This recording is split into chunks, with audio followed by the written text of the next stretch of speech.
And we're live. All right. Morning thoughts, morning thoughts, morning thoughts. Shout out to the people going out to work this morning. Shout out to the people coming in from work this morning. Extra special big up shout out to the people who work multiple jobs. I have the utmost respect for you. Shout out to my entrepreneurs, my stay-at-home moms and pops, my retirees. Shout out to the drivers. Shout out to the Uber driver, Lyft driver, truck driver, taxi driver, food delivery drivers. Round town and long distance truck drivers, shout out to the crossing guards and the school teachers, law enforcement personnel, medical field personnel, military personnel. Whatever your job description is, shout out to you. Shout out to every single clean hearted, good hearted person who wants good for others as much as you want good for yourself. Here we are on this beautiful Friday morning. Today is the 26th of June 2026, and we are happy to be here. And on days like these, we say, it's the freaking weekend, baby! Ha ha! Clap it up, clap it up, clap it up. We made it. Made it through another week. I don't know, I like this green thing around me. It make me feel, I feel like me a shock out. Old word from the 90s, we are shock out. All right. How everybody doing this morning? I'm doing quite all right. Myself. Nothing to complain about. No sense in complaining anyways, because nobody really listens when you complain or nobody really cares. So hold your complaint to yourself, say two prayers and keep it moving. That's what we on this morning. Let me shout out some people in the chat this morning and get this started. I'll tell you what topics we have on the table and we can get right into those topics. You can tell so we're not going to there for long this morning because I got a lot of stuff to do. You know, I let you in on my business all the time. So for the past week, I've been trying to renew all my children's passports. Some of them passports still good, the ones who are old enough and got 10 years, and then the ones who are young and didn't have to change them passport too often. So last week, I was thinking, what if I just disappeared and head to Jamaica just for overnight and be back the next day and vlog the whole thing? I was just going to drop into Jamaica just for some food. Seriously, fly to Jamaica for some food and fly back. And then I couldn't go without bringing some of the kids. And I realized that some of them passport are expired or close to expiring. So we have other things planned, other travel plans. So I forget to pick them passport ready. And they suddenly moved the passport place from where it was to some other place. So yesterday we went there and we got two of them taken care of, and today we have to go back to go get some more of them taken care of, and that's how that's going. So I'm trying to get that done today, get it out the way. But we still are gonna have a joyous morning though, and some festive topics to discuss. On top of that though, another one. All right. Shout out to Raddy's daughter. Raddy's daughter, big up yourself. Thank you for being here. Raddy's daughter says, morning to all. PG is in the building with us this morning. PG, big up yourself. Thank you for being here. I appreciate your presence. Blessing us with your presence. Yvonne Walford was here, but then I hit the green names only button and Yvonne disappeared. Sean Cassell is in the building with us this morning. Sean, big up yourself. Thank you for being here. S Diva is in the building with us this morning. S Diva, big up yourself. Thank you for being here as well. You're the Finest is in the building with us this morning. Thank you for being here. You're the Finest. Miss Goldie Robinson is in the building with us this morning. Miss Goldie Robinson, big up yourself. Thank you for being here with us this morning. Elaine Brown is in the building with us this morning. Elaine always say, morning, uncle. Morning, Elaine. And thank you for being here with us this morning. All right. Let's see who else is here. BM is in the building with us this morning. BM, big up yourself. Thank you for being here with us. King's Son, there, bright and early. Thank you for being here with us, King's Son. Grand Rising. What BM say also? BM says the freaking weekend, baby. And it's a blessing to be here. Yes, indeed. Whatever is going on in your life, please don't let it consume you. I know every day is not peaches and cream for everybody, but please don't let it consume you because trouble never lasts. You know what I mean? But the crazy thing is happy times never last either because trouble is always right around the corner. So in life, you have to learn to take the bitter with the sweet, and that is life, all right? And keep it moving. It's the freaking weekend, and we intend to enjoy it fully. Donna Davis is in the building with us this morning. Donna, big up yourself and thank you for tuning in bright and early. We appreciate your presence here. My brother Mervin the Point, Jamaica Kerr is in the building this morning. Says if you go, you're gonna want to stay longer. I know Mervin, but I will have to like force myself on a ticket where it's like you have to leave tomorrow kind of thing. And then I feel guilty for doing it. Because if me do it, well, no, I could take wifey with me too. No, yes, hell yeah. Yeah. You know what? You're right, Mervin. You are right. Because I can't go to Jamaica and not go to Clarendon. I would have feel bad if I flew into Jamaica and say stay somewhere close that's in a mobile. Because I have to leave the next morning and I'm just doing it for content purpose and to grab some food really. Some food I really want to know. I really want some food. I really want to feel I'm addicted to certain things like the touching down of the plane. I know when I hear me say this all the time. There's this feeling when the plane touched down and it bounced on the runway like this, and you hear everybody on the plane go, yay! And somebody in the back say, thank you, Jesus. We reached. Thank you for bringing us here safe. Like that. I miss that. And I miss getting off the plane, clearing customs, and go straight to go get some food out the door and yam some hot food right there, so. And then bust a cold jelly soon. And then them kind of something there. I miss it. So I feel like I need it. Like I'm willing to just fly in just to get that and fly back out.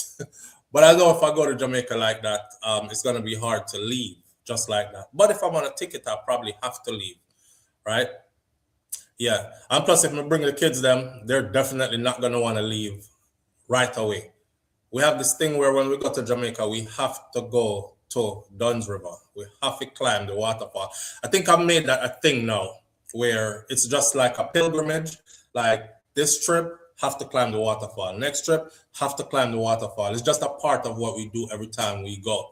And I haven't been there since Hurricane Melissa touched down. And Duns River that I saw on videos when Hurricane Melissa ravaged through Duns River Fall, the fall looked pretty sparse. So I want to see what it looks like now as well. Virtuous Fire is in the building with us this morning. Virtuous Fire, big up yourself. Thank you for being here. Errol, 876. Errol is in the building with us this morning. PG says, need to renew my passport in a few months as well. Yeah, we weren't paying attention to the kids' them passport. You know, with wifey pregnant, then we know she couldn't go nowhere. And if she not go, me no feel like me want to go either. And then, you know, the babies, we weren't paying attention. And then by the time I look around, it's like, okay, some people passports are expired. Or like only have 3 weeks or 2 weeks left. You might as well call that expired. Because if I was to go to Jamaica, I would be there with them for at least a minimum of a whole week. With their passport would expire while we were there, kind of thing. You know, so we have to take care of all of that. See? Donna Davis, I said Donna already. 2 Iries in the building with us this morning. 2 Irie, big up yourself. Thank you for being here. Appreciate your presence, family. Who else there? Virtuous Fire, I said already. Patricia Jackson is in the building with us this morning. Dorothy T is in the building with us this morning. Dorothy T, big up yourself and thank you for being here as well. Anybody I didn't call is because you didn't enter the chat on time, but me recognize that you are still here later. So big up yourself, same way. All right. I'm out of patties. PGC. You go to Jamaica for food too? You're out of patties. No, we're running low on ackee. But I think I have enough ackee to last probably about another month. If I push it, another 2 months. So we have ackee, but and I have a lot of bush. Like bush tea, different kind of bush tea, the moringa, and what we have in there. I don't know what we have in there. We have a whole bunch of something in there. You know, and to cute them always make sure you have the search, me heart, and the busy, and the this and the that. We just have one bag of same thing.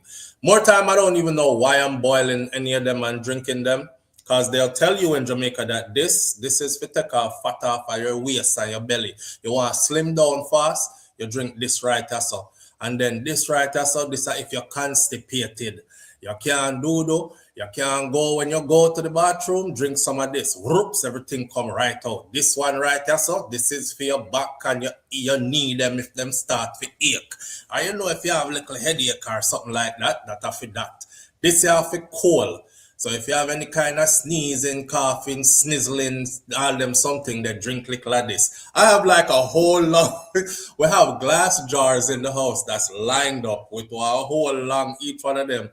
And me don't know where them for. So me wake up, me drink tea every day. So me just wake up and just pick one. just drink it. Hope say it fix something. Yeah. All right. Here we are on this beautiful Friday morning. My spirits are high and I intend to keep them that way, regardless of whatever comes, what may. Yeah. Happiness is a choice. A lot of people going through a lot of things and them still make up their minds, them have to go be happy regardless. So me I go do that. I go train myself to be happy regardless of what is taking place around me. All right. Carissa Smith, big up yourself. Thank you for being here. Carissa says good morning, SouFLo and the family. And it's the freaking weekend, baby. We're missing Audrey. No, say Audrey right there. So Audrey, I skip over you, my friend. Big up yourself, Audrey.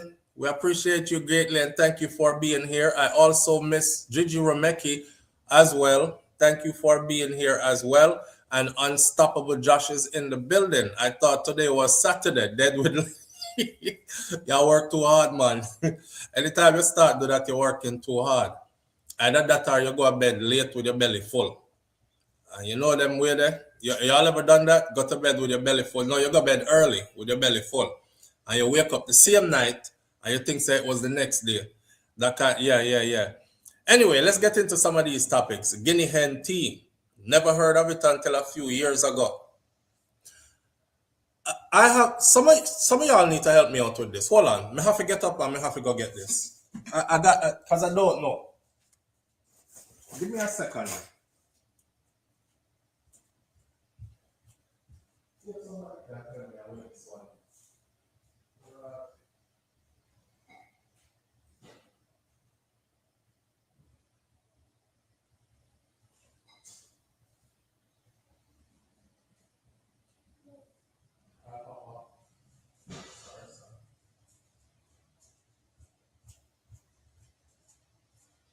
Yes. Don't leave. I'm here. I'm coming right back. All right. So look, come to share. All right, watch this. We need some help with one of these. Jamaican people in here who come from tea background, pay attention. All right. I already know what this one is because it's marked. This is the neem. So we have one jar of neem right here. This is how our jars look. Neem, you can see my neem is running low. Neem is bitter. Neem is good for blood cleansing and all them other kind of something there. You know, the parasites in your belly and them thing there. Soursop leaf. I have some soursop leaves in here.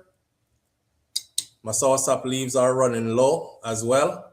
You don't know what soursop good for already, right? All right, cancer-causing agents, eradication, free radicals out of your bloodstream and all these things. This you know, I couldn't even put a label on this because I didn't know, I couldn't remember what this is. I could not remember what this one is. Somebody please tell me, you know what, it just come to me, you know? And I think I am right. I think. Somebody please tell me what this one is. I couldn't even label it. Because like I said, when I'm in Jamaica, Auntie Cutie them and Daddy Eddie them describe these things to you and they tell you what they're for and all that. And I go off memory. So when I reach back a foreign, I label all the bag, all the stuff them. But me don't know what is. I'm not busy that one here. Mervin, let me take it out. Yes, Raddy's daughter. I swear that's what I just wrote down on the paper because I wanted to see if anybody else was going to say that. See it here? I just write it down right there. So see it there? I said burdock root right there. Because I think this is what burdock root, I think this is it. It looks like this. Let me take it out, show you. It looks like wood chips. See it? So it look. And this is the one that Daddy Eddie said if you put on too much weight, and when they're foreign and we eat all kind of something, and next thing you know, you just blow up big. So something about the food here, because when I'm in Jamaica, I eat. First of all, when I'm in Jamaica, I eat a lot, or I don't really eat a lot. When I'm in, yes, I do. I lie me I tell. Me walk with my belly. Me name enough. I still don't gain no weight. I find myself losing weight when I'm in Jamaica. I'm shedding the pounds that I came there with. You reach Jamaica from foreign, you're bloated and these kind of things. And the longer I stay there is the more weight I'm losing while I'm eating a whole heap of food, which is always strange to me. Now, of course, with people them when them see we, them say, boy, you get big sal, your face fat like bullfrog. So you reach, right? And him say, drink some of this, man. Slim you right down. All the big belly where they pan you, this slim you right down. And I forgot what he said it was. So I couldn't write nothing on the bottle. I couldn't label the bottle. As you can see, wifey label up the bottle them. All the bottles were labeled. That one says neem right there. Right? And the other one right there says soursop leaves, so on and so forth. And we got some whole heap of other ones out there. I think this is the burdock root. I think it is. Hi, Papa. Hi. You want to come say hi to everybody? Hi. Hi. You tell them what you're going to start? Yeah. Boxing. Boxing. Kai's going to start boxing. Kai wants to share with everybody that he's going to start boxing. So we took him to a boxing gym yesterday, and Kai must get up and do something. This kid has like crazy energy, and he's running around the house. The man running at the house and dive on tile floor. I don't know what he did to the side of his face right here. That's a bruise. Like him run and skip over the couch in our living room, like like some special forces soldier, and then he might dive on the couch, on the tile floor. And me and his mom are like, why you are flinging yourself on the floor like that? That not hurt you? He got like crazy energy. He would just get up and just. You ever have a dog or a pussy yet where you ever see them people that will keep them dog or them cat in the house and the dog will go outside and he just run back and forth, so sprint. That's how Kai is. So his mother was like, Karen, I'm gonna put him in a something, please. Make him burn off some of the energy. And he was supposed to start basketball, but we got there too late. And they said it's too late, so we have to wait till next basketball season. So we gotta find something else for him to do. I said, what else you want to do, Kai? Kai said, boxing. This is the same Kai when me carry go to the park, me show Kai all kind of sports, and Kai wouldn't even look out the window to look at the sports them, because Kai is more like a techie, artsy kind of person.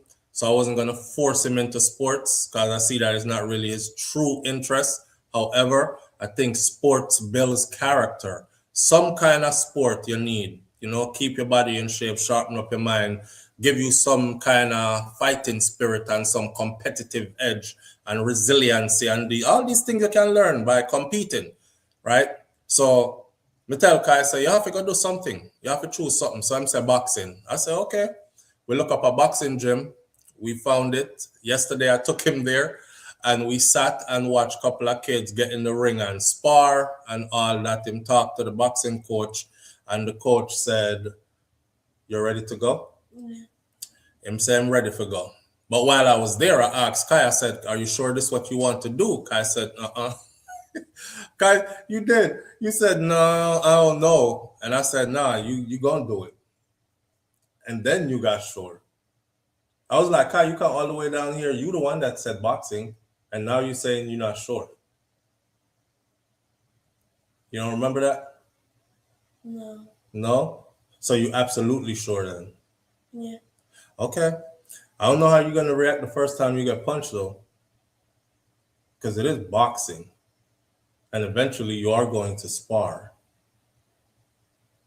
What do you think? You gonna handle it? Yeah. Yeah? Okay. You're a little tough guy. So that's what it is for him. Boxing are gonna start soon. I think next week Tuesday, his boxing class start. Right? Yeah. All right. So we gotta get you online and get you set up and all that other stuff. And Kai will be boxing. Malani is dancing. Kai will be boxing. Malani come home tired yesterday because for our summer program for dancing, she used to do one discipline. Now them have her do like I think 4 disciplines in one day or something like that. She does hip hop, jazz, whatever else she's doing. So she was like, oh, I was tired, but I had to hang in there, which is a good thing, right? Say hi and bye to the people. Let me get on with this. Bye. All right. I love you. Love. All right. All right. Sonia Unstoppable said, good morning, Flo and chat. Okay. Yeah, I don't know how Kaya got act the first time and get thumping in face, but we will see. If he's built for it, he's built for it. Them, what you say? Let them wear helmets? Oh, yeah, they do. It's a proper boxing gym. The guy that owns the boxing gym is a prize fighter or was a prize fighter. And, understand the whole ropes of boxing and stuff, the training and all that. So when they get in the ring to spar, they do have on the official gear, the boxing headgear and stuff, and nut cups and all these things. He'll be all right. But you still could get punched in your face, though. You still could get punched in your face. Said by a boxer. Be a Bimpton boxer already. I'm not even starting first lesson yet. I'll let y'all know how it's going. And if him have a black eye or nothing, me carry right as to come show and say, look, them top kind of me eye swell up. Me eye swell up big. All right. These are the topics we have on the table this morning. And I want y'all to choose which one we start at, and we'll take it from there. All right. Errol says, I take a trip down for the Memorial Day weekend, and it was one of the best feelings ever. Just quick for a day. Yes, Errol, I'm thinking that's what I need. Just a quick, I said, soak up some energy real quick and just. They have a saying in Jamaica where they said, don't stay away too long.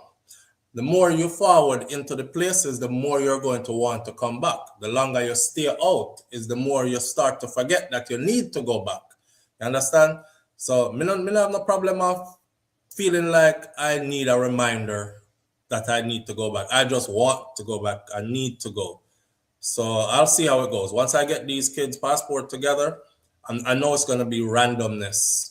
Me like randomness. Because life is, the everyday monotonous grind, in and out, wake up this time, go this place, clock in, yeah, so come out there, so this time have to be here by that time. Sometimes I'll advise all of you to do this. Sometimes just do something else. I'm that kind of person. Sometimes I just do something else. I used to love being in Texas because I used to tell wife, he said, just randomly, just pack a bag. She's like, where are we going? I don't know. Live on the air with SouFLo. Good morning. SouFLo, morning. Morning, family. What going? Yeah, man. I know I said this look a bit off topic, but it's a thing with you handle. You just want big up to JCF police officer for help me out with a flat tire when Wednesday night down by like White House border area.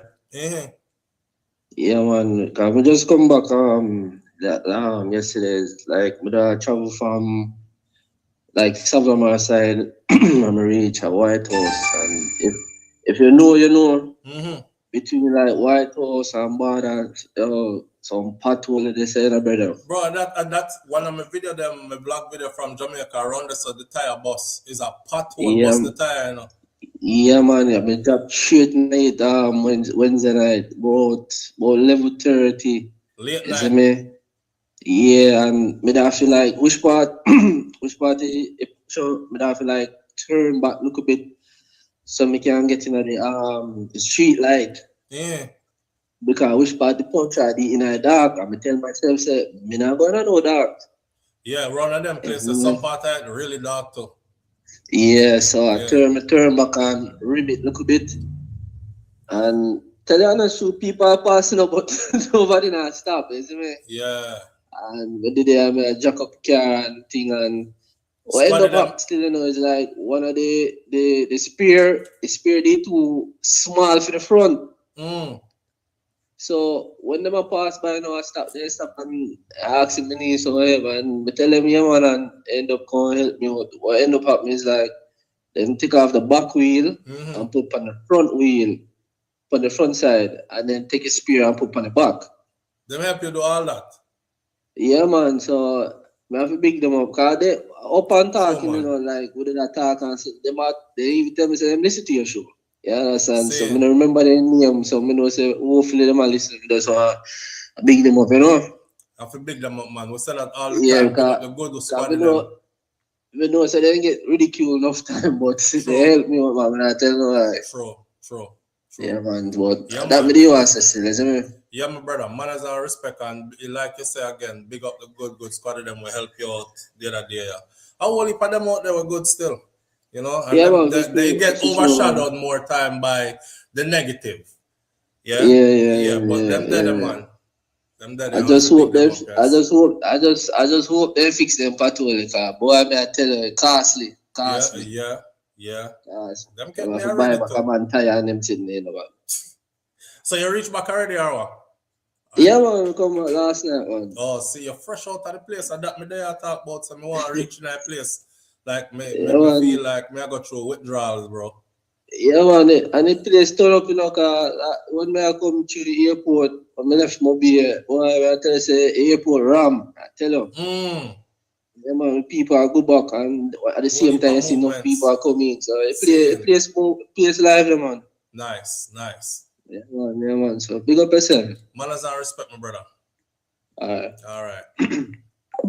Yeah, man. Big up the good police officer them out there. Yeah. A lot of, I mean, we say a lot of stuff, you know, but y'all know how my thing goes already. Me never come on here before and say, police officer, bad police, and F police, and this. Because I'm not that kind of person. We have to balance the thing. And I always say, if it wasn't for the good one, them, dog nyam with supper. Live on the air with SouFLo. Good morning. Morning, SouFLo. Morning, family. Wagwan. Happy Friday to you and the chat. Same to you, indeed. Before you get started, Mm-hmm. me go on the website for book for the Vibes Cartel cruise, Mm-hmm. and I'm giving you an update. Mm-hmm. It's smooth to do the process, not complicated. Mm-hmm. So me do it. I'm gonna get the interior room for one. Mm. The interior room for one. Mm-hmm.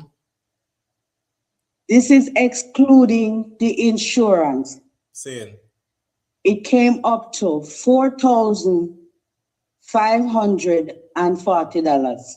Mm-hmm. The monthly payments Mm-hmm. was over $400 a month. Okay. That is way higher than my budget. Okay. Just the monthly payments alone is like a car note. It's like a car note, but it's until you pay it off, you know? And So remember, you know what me do? Me never go on a cruise before. Saying. But me want the experience and find me one 4-day cruise in the Bahamas under $400 and $40 a month for the payment. And this is in September when I leave for that cruise. Okay. So, yeah. All right. So it was out of your budget? Way above my budget. Okay, so here's the thing, right? This cruise is being marketed as, first of all, is Vibes Cartel event, right?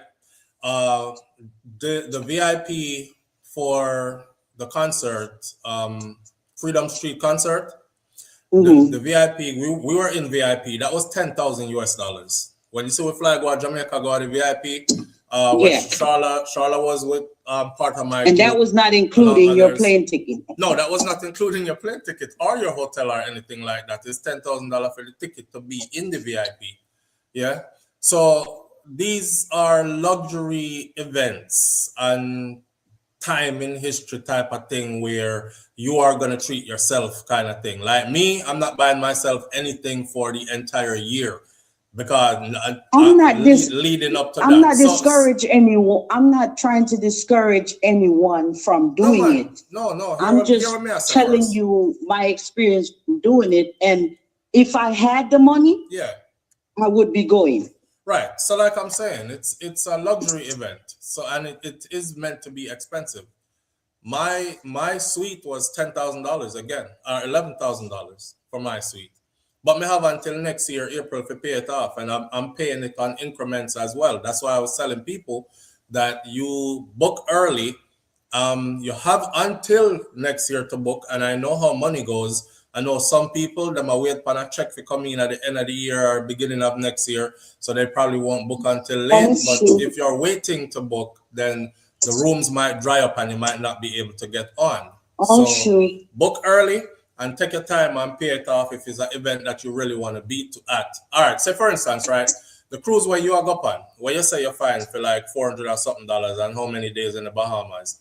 It can't be the same because this right here is basically 4 people trying to experience 4 straight days of partying, 4 straight days of a selected list of entertainers, a selected list of this, that, and the other, the food, the ambience, the atmosphere, you know, all them something there. So it's a different kind of an experience. And, you know, you want something like that, you pay for it.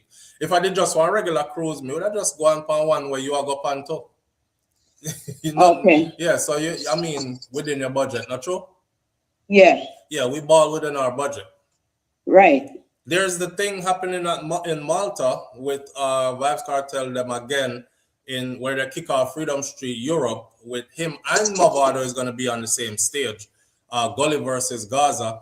And one of the brethren who was with me he was a part of our group now, Go Getter was a part of our group to go to Freedom Street.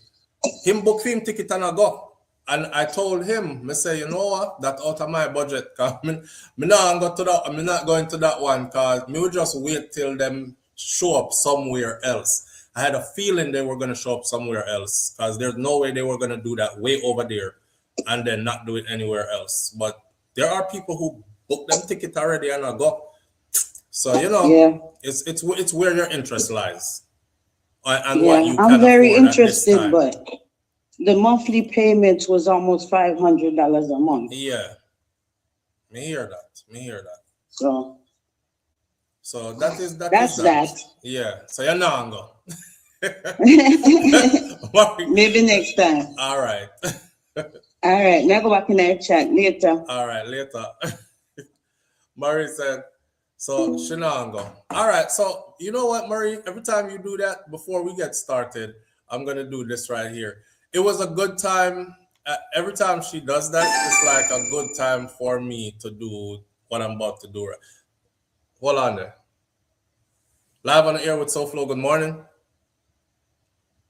How you doing? Live on the air with SouFLo. Good morning. I was in Walmart yesterday.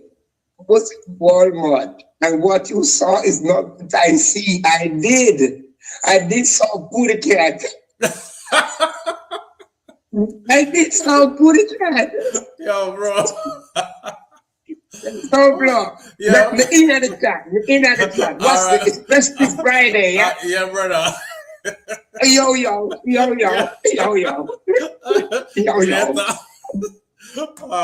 Marvin, no sense. I put up a video. I said, when you see it in the video, say in the comment section what it is you saw. So I just put on a camera and walk through. Actually, I put my camera in the basket and walk through.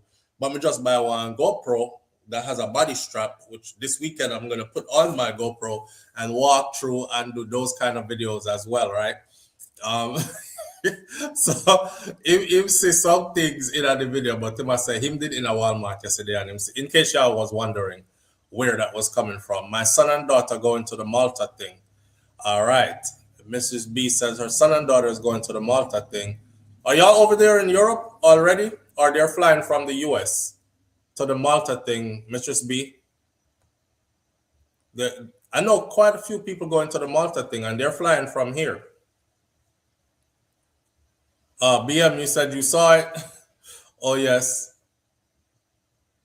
Oh, yes, I never put in what I saw, says Banches. Yeah, you never put in what you saw. I'm going to be out this weekend. I'm actually going to do a beach walk, right? Because the beaches, it's hot out here. The beach is festive as hell where I live at. and it's summer break, so I'm gonna do a beach walk this weekend and just walk through people and stuff. It's gonna be some interesting footage. I just want to do something different, create like different types of content. Not just me always sitting here or voicing behind sliding pictures or clips or stuff like that. Just some real life vlogging, because I actually enjoy vlogging. This right here is commentary, and I enjoy commentary, but I do enjoy vlogging as well. All Missy was rumperos. Audrey said, all Missy was rumperos. And so I never planned that one day, Audrey, how it started out. I just parked my cart and I went to go pick up some eggs. Because I tell Shakira, I said, at the grocery store, the house need anything. She sent one list, egg, water, juice, something else. So I went to go pick up the eggs. And as I walked away from the cart, that lady walked right there. So in her like a piece of shots, bent over. And it just led up on the camera, and she was so close to the camera, somebody would have think say, me hold up the camera so close to her body, but it wasn't. Y'all could see in the video how far I was from it. And now a lot of people are saying, damn, you tall. But I'm telling us I'm tall for a long time. But in that video, you can actually see, I think it's the first time I ever do a video where I'm like, all of me is in the video like that. So you don't have to guess how my height is. You can see I'm tall. Right. Sometimes I look on them video there and say, damn, me tall. I don't feel like I'm that tall. What is Malta thing? Friends from Lake? Oh, Malta is Vibes Cartel and Mavado them doing their thing over in Malta, in Europe. Mrs. B, my daughter in Europe, and she bought tickets for her and her brother as a gift. My son is in the USA. Okay, so your son is flying in to go join his sister, who is already in Europe, to go there. Okay, got it. Right at the start, I saw it. I seen a bumper with some artwork. Yeah, that one. But my daughters are going to the Malta thing, and they also went last year, leaving grandma to ask. So grandma to take care of the babysitting.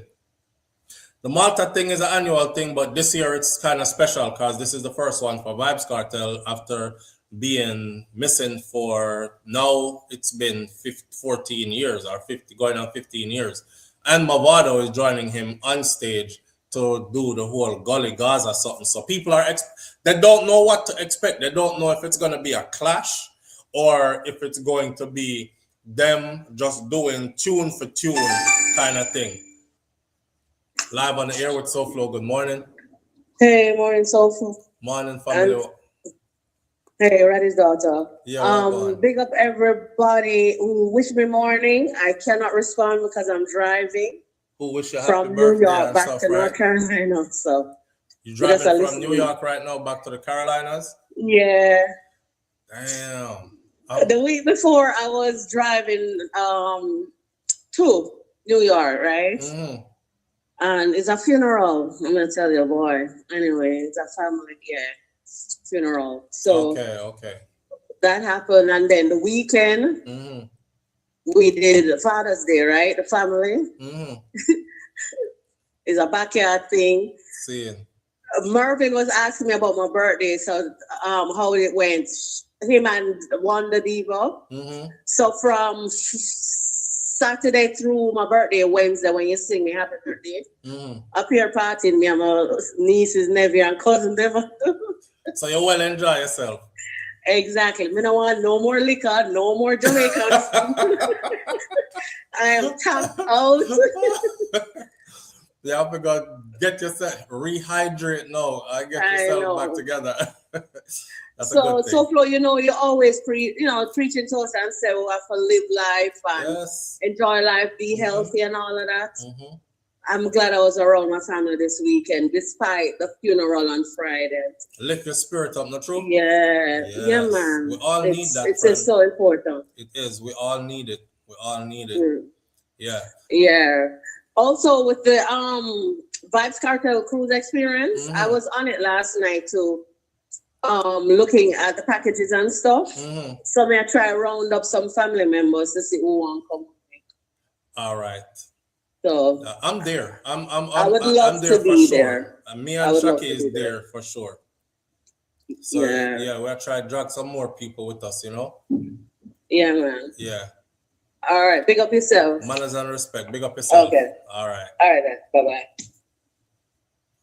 I'm about to do that same trip. My daughter, who just turned 12, Neka is, I brag about her all the time. She is a gifted student. She was selected to gifted when she was in the 2nd grade.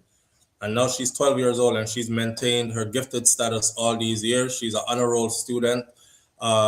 She wants to go to law school, and she's super intelligent. So anything she asks for is like me can't say no. Because that's all you ask for the picnic them for do, not true? You ask for them to be good students and be mannerable and respectful and stuff. She does all of it. So she want to go to New York and she have a list of stuff to do. Live on the air with SouFLo. Good morning. Hi, SouFLo. Good morning. Good morning, family. How you doing? I'm all right. You? I'm all right. I would say I'm all right even when I'm not all right, but I'm all right. Okay. Yeah. SouFLo. Yes. I don't know if you're here. What go on? The deportee didn't come in yesterday. Me telling people that, but them are telling me about nothing about so. Listen, me save it on my phone. SouFLo. Me save They it. came in yesterday. And you know, And and they they come didn't on the publicize it. international and they come on sanctions. Then come on St Mary. Then come away? St Mary. How then come on St Mary? They don't have one airport up there. Me They never don't know that. talk. Deeper Jamaica break the news last night. So check it out. Then there. Yes, SouFLo. All right. All right, bless up I'm yourself. gonna look into it. Bless up yourself here. I just needed, you know what? And thank you for the call here because I didn't need somebody to confirm it for me. Okay. I needed somebody to confirm it because from where I'm at, I didn't want to say it and somebody say, Allah, you're telling. I searched down high and low this morning through all news media out of Jamaica and couldn't find it. So they're not publicizing it either. There's no major news headline, which it should be. There's no major news headline that says they have landed. Them are quietly go through, right? Deeper Jamaica break the news last night and they tell you exactly where in St. Mary they are. All right. All right, my friend. Bless up. Bless up. All right. So see it here. Let me see. And this right so. Much as we can control outsiders. We don't want no murderers. We don't want no rapists. We don't want no pedophiles here. So we have enough of our own problems here where we can't control our own people, much as we can control outsiders. So if it was Jamaicans coming, yes, they could come. Yes, because it's their home. Yeah, it's their home, but it's not Jamaica. They are not Jamaican. When them are some keep them up there. The whole 14 parish need to come out and demonstrate on this. Well, Andrew and Chang said their house big enough can't hold them. So then if you put them up, not in St. Mary, especially in Grindstone. Carrying yard, the yard big enough. Yeah, right. This is a peaceful community, you understand? So if the deported them come here, we don't know where they come in our district come, you understand? Supposed to find out from the people them. Same way like how when you know what the vote, you know, go on and want to talk to people and get people this and get people. When you are going to bring things like that to the people, them, talk to the people them and find out how the people them feel about certain things. You can't just push things for the people them because we not no say. No, we have say. And a full time for Jamaica unite and stand up for what them believe in. We don't want no murderers. We don't want. You know what, people? If you listen to me, when I say certain things to you. When Dr. Chang said the other day that the meeting, the discussion is still in progress. That's what I tell you, say, they either feed them intelligence low or they underrate our intelligence as the people. Walk with me. I'm picking every word when I talk, right? And the man said, nothing has been finalized yet. Him said that first in the first part-time speech, but him keep on a talk, and then he said they will be leaving the country in short order. They're not here to stay. And they are processing out at a 90-something% rate. So I say how him reach the calculation there that they are processing out at a 90-something% rate if them never come already. That means a batch came already and 90-something% of them get processed out and gone, which part them did I go. And the rest of that to make 100%, they decided to stay. And right back at that, the man said, well, if they decide, those that decide, he said, some have decided to stay. So I said to Uno, I said, they're there already. They are there already. This isn't the first batch. Them are passed through quietly, and then them did have to load it up because it got exposed. But they were part. This is not the first batch they did this to, because Dr. Chang words told me that they're processing out at a 90-something%. I think he said a 94% rate. So that means that 6% of them decided to stay. And then he said they can file for asylum because it's in their rights to file for asylum. This I go walk right into what I want to talk about this morning anyway. But this right so they're so dishonest with the people. Like, first of all, right, the Jamaican people obviously have given up. Them now go protest nothing what the government say. I can see that. Y'all know so them don't have no control over it because everybody now gonna rise up at the same time. So when you are do as government, you are gonna do it anyway. So just tell the people them what you are doing and then do it anyway. No man, you know, so them can't stop you. But you're there lying. And now you're forced to tell us. And when you are tell us, you're acting as if it's about to happen. Knowing damn well say it's been happening.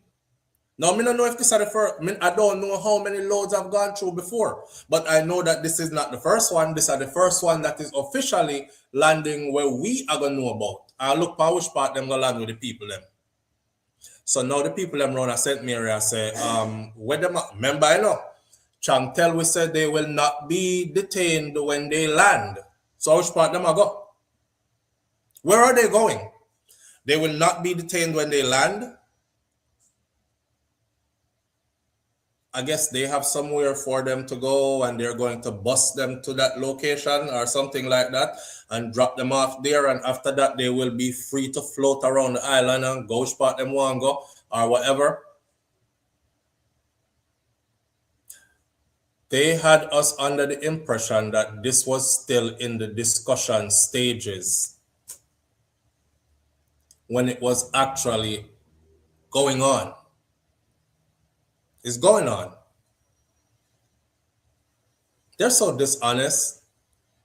They're so. One thing me not like, you see, is when them lie to the people them, and is a lie that you can easily prove says a lie. It's such a disrespect. It is such a disrespect. These are the people who saw you worthy of voting you into power and giving you that power. The crazy thing about Jamaican politicians them is this: once you vote them in a power, it's like them become God, and now you must worship them. These people be forgetting say the people them vote them in a power, you know. And even the people themselves be forgetting say is them vote them in power. The people turn around and start worship the same people them.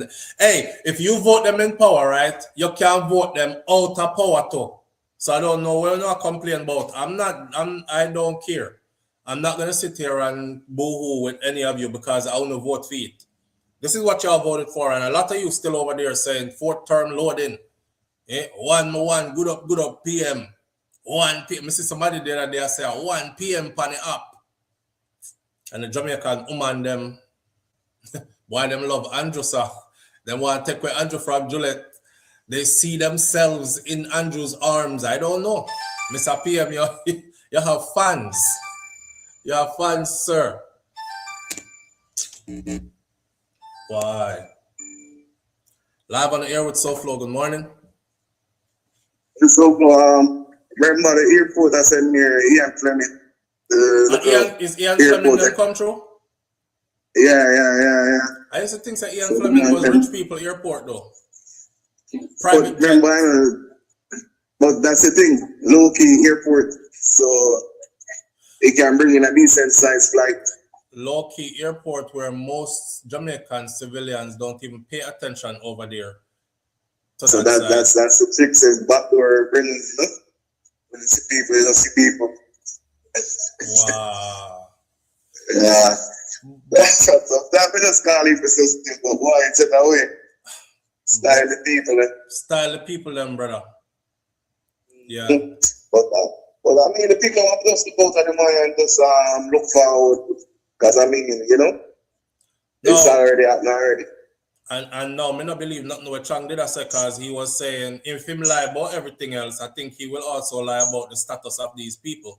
Because America is not getting rid of anybody with good. I mean, some of the people, yeah, they just got caught because them overstay. But you can't deny that there are real criminals amongst them. But yeah, we have to also remember, you know, that party, most of the candidates don't sign the integrity order. So it's like, you can't hold them to any integrity because they didn't sign it. So that in itself explains. So them not plan to operate with no integrity. That in itself explains it. So, wow. You know, wow. All right, my brother. All right, manners. Wow. Man, listen. Disrespect on top of disrespect. Them really take people for fooling, Audrey. RTT says friggin' unreal. What I want to know is, Dr. Harsh Chang said that they will not be detained. They said it out loud and outright, like he didn't even give an explanation to the people. Like you owe it to the people because they are all concerned, right? You owe it to the people to at least say to the people, when these people land in the country, you citizens have nothing to fear. We will be taking them by bus to a certain location, etc. At least try put people fears to rest. But here what the man said, they will not be detained. In my mind, that tell me say them are going to land and them can just go in which part them want to go. Now, if they're just going to land and just go anywhere they want to go and then file asylum if them feel like it, what are we really doing? You know, this brings me to this. Why, and I'm probably the first Jamaican, them call me vlogger. I'm probably the first one of those, somebody with a podcast, somebody from our genre, to say this the way I'm about to say it. Jamaican people, come to the front of the line. What did Haitians do to you? I really want to know, what did Haitians do to you? Why do Jamaicans dislike Haitians so much? I'm going to go really in depth with this. First of all, 18 Haitians just hit Jamaica shores, and then based on intelligence, they went and did some searching, digging, and found a group of other more Haitians hiding out on the island. So the Haitian them looking for somewhere to go out of Haiti ends up in Jamaica, and these Haitians, far as I'm known, are always turned around and sent back to Haiti in 24 hours. Live on the air with SouFLo, good morning. SouFLo, big up. Don't say we ate Asian. Don't say we ate Asian. Don't say Jamaica people ate Asian. The Jamaica government ate Asian. No. Jamaican people, I'm very, very conscious of what I'm saying, my brother. Jamaican people, and I'm not saying it's all Jamaican people, but a large population of Jamaican people dislike Haitians. And I'm going to get into all the details of it. I'm going to tell you, all right, I agree with you right to say, you know why when the boat land at the same Jamaica people call the police and say the Asian come. But Asian people, I'm going to tell you, Jamaican people not with education. When we go to school, we have Spanish class and we have French class, yeah? Yeah, I never been to those classes, but when I come to the Netherlands, I have to learn way over again. Jamaica people, come on, man, if they take in the Haitian, it's better. Because we're going to learn French. You understand? It's true. We learn French, we learn so much from them. Yeah. So flow. Is it sometime in life? It's too so flow. We're not fair to ourselves, you know? I'm going to talk some truth right we now, get Marvin. all right, little bit. All right. Me there. All right, I lay off on the phone call them and I'll talk some truth. Now, if you're going to call in, right, because you notice Marvin said, don't say, and then he agreed with what I was saying right after him said, don't say. I stand on what I'm about to say or what I am saying. Jamaican people, please come to the front of the line because we need to have this conversation right here among us, okay? And tell me when you need me for chatting a patois or whatever because you might not can relate because me start talk too much English or what, but this is a theory conversation where we need to have. What did the Haitians do to you? They are our sister island. They are the closest ones to us in the Caribbean. I firmly believe that, not believe, I know our history. And I know that, you know how that time, the one time, them used to separate families and send this one you go over there. So a lot of your bloodline was sent into Haiti. And a lot of who was over there was sent into Jamaica. So if anything, you trace us by DNA, you're probably going to run into family members on that island over there, right? So when I ask you, what have the Haitians ever done to you? I'm talking about what I'm witnessing. I'm talking about what I have witnessed. Me and wife had run through this already. I'm talking about what I have witnessed, and I have to be honest with myself. I grew up in Miami, Florida. Remember me telling you the story how when we first came to the United States of America, it wasn't nice to be a Jamaican. It wasn't nice to be a Haitian either. What I realized happened then is them used to make fun of it. Remember when I said to you that one day one Yankee girl said to me, she said, get on your banana boat and go back to Haiti. And I said, I'm not a Haitian. Them time my accent real thick. I'm like, I'm not a Haitian and I never come here on no banana boat. And she was like, you ain't a Haitian? I said, no, I'm not a Haitian. She goes, y'all the same shit. Like that. So they used to actually call we the same thing. Now, in that time, may I tell you about when I see and witness I grew up, in that time, no Jamaican never want to be called a Haitian. Because everywhere you went, growing up in Miami, you used to hear them say, meow, meow. They used to actually walk around the Haitian and them and say meow. And they used to be like, you're like, why are they doing that? And they said, them mother effers eat cats. So this whole thing the other day when they're eating the dogs, they're eating the cats, they're eating the pets, and all that, that's an old thing. That's an old thing. I grew up with it in Miami. So because them used to say, them people are damn cat, especially cat. Because them use the cat in them voodoo rituals and them eat the cat them and them drink cat blood and these kind of things. No Jamaican wanted to be associated with or mistaken as a Haitian. And then growing up more, I saw where two oppressed groups. So you had the Jamaicans, them started forming their own cliques and crews and gangs. And then you had the Haitian, them started forming their own cliques and crews and gangs. It was back in them times. Who come out of Miami in them time that when me come out of Miami, y'all gonna know what me I talk about, cause y'all gonna know about, Shower Posse did that, yes, but y'all gonna know about Mac 11 crew and all of them Jamaican groups that formed back in those times, right? And then you're gonna know about the rise of the Zopound that formed in those times. We were forming splintered groups. The Haitians were forming one cohesive movement. And that's what made the Zopound so powerful. They are feared even to today. Now, with that said, that is how everybody had to fight to get some respect around here, right? But the Jamaicans had separated themselves. So much so And remember the video when we did the other day where if you go look right now in YouTube search engine, type in SouFLoTV, Jamaican family eats Haitian food for the first time. If you type it in right now and 1 hour to find it, you can tell me how many views that video has. I'm pretty sure it gone over 100,000, right? With a lot of Haitians in the comment section saying, man, SouFLo, thank you so much. Thank you so much for breaking down the stereotype. Thank you for finally trying our food. When I told people that I was raised in South Florida and I had never tried Haitian food, and I'm a grown man in my 40s, people were like, you never tried Haitian food?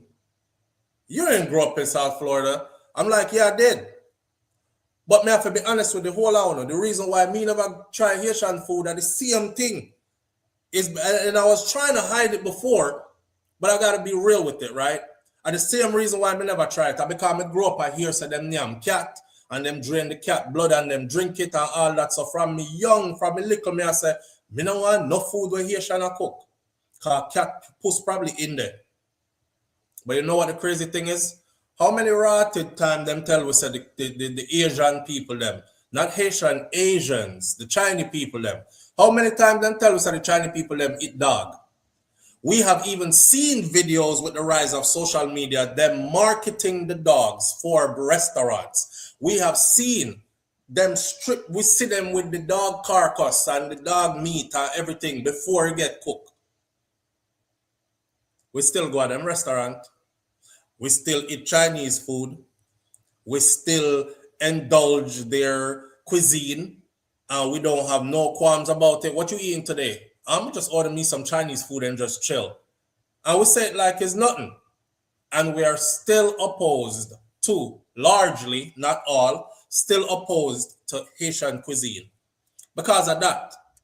So all these stereotypes and stuff that we have in our minds about Haitians, I watch the Haitian them come to Jamaica. I watch Jamaicans on social media. Every time it is something that is powerful and good, they're like, Jamaica, Haiti, that is the link. That is the link. That's a powerful bloodline. That's our family. That's our people. Ça passe. But as soon as anything where the Haitian them need help or anything like that, we give them way back. And then we start talking bad about them in the comment section. Them land in Jamaica, the same Jamaicans that are on social media saying, big up Haiti and big up the Haitian people, them. They're the same ones in the comment section saying, don't let them in Jamaica. And we put up a comment and say we should be sympathetic to them. If other people are allowed to file for asylum under laws, I'm sure the Haitians are too, supposed to be allowed to at least file, and then you can give them a chance to where their cases are heard in a court and you decide if you want to reject them or not. But they're not even given that chance.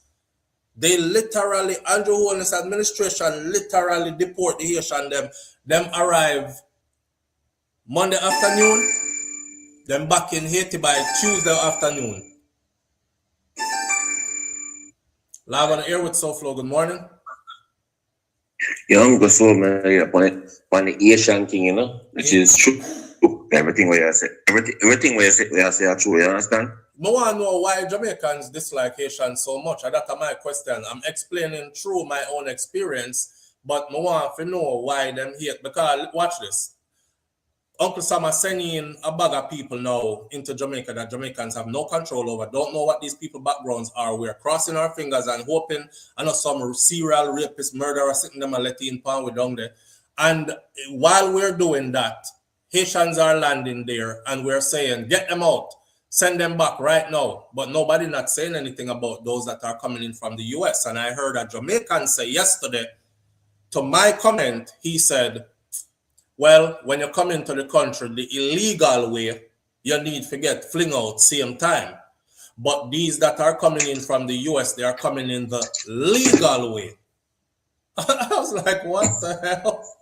Well, let me say, some people have tried to eventually look important because what I say directly, because most of them people that we are talk, if you think even at the US, just check them grown and check granny, check Auntie Jane, check Uncle Joe, a farm working in company or runaway.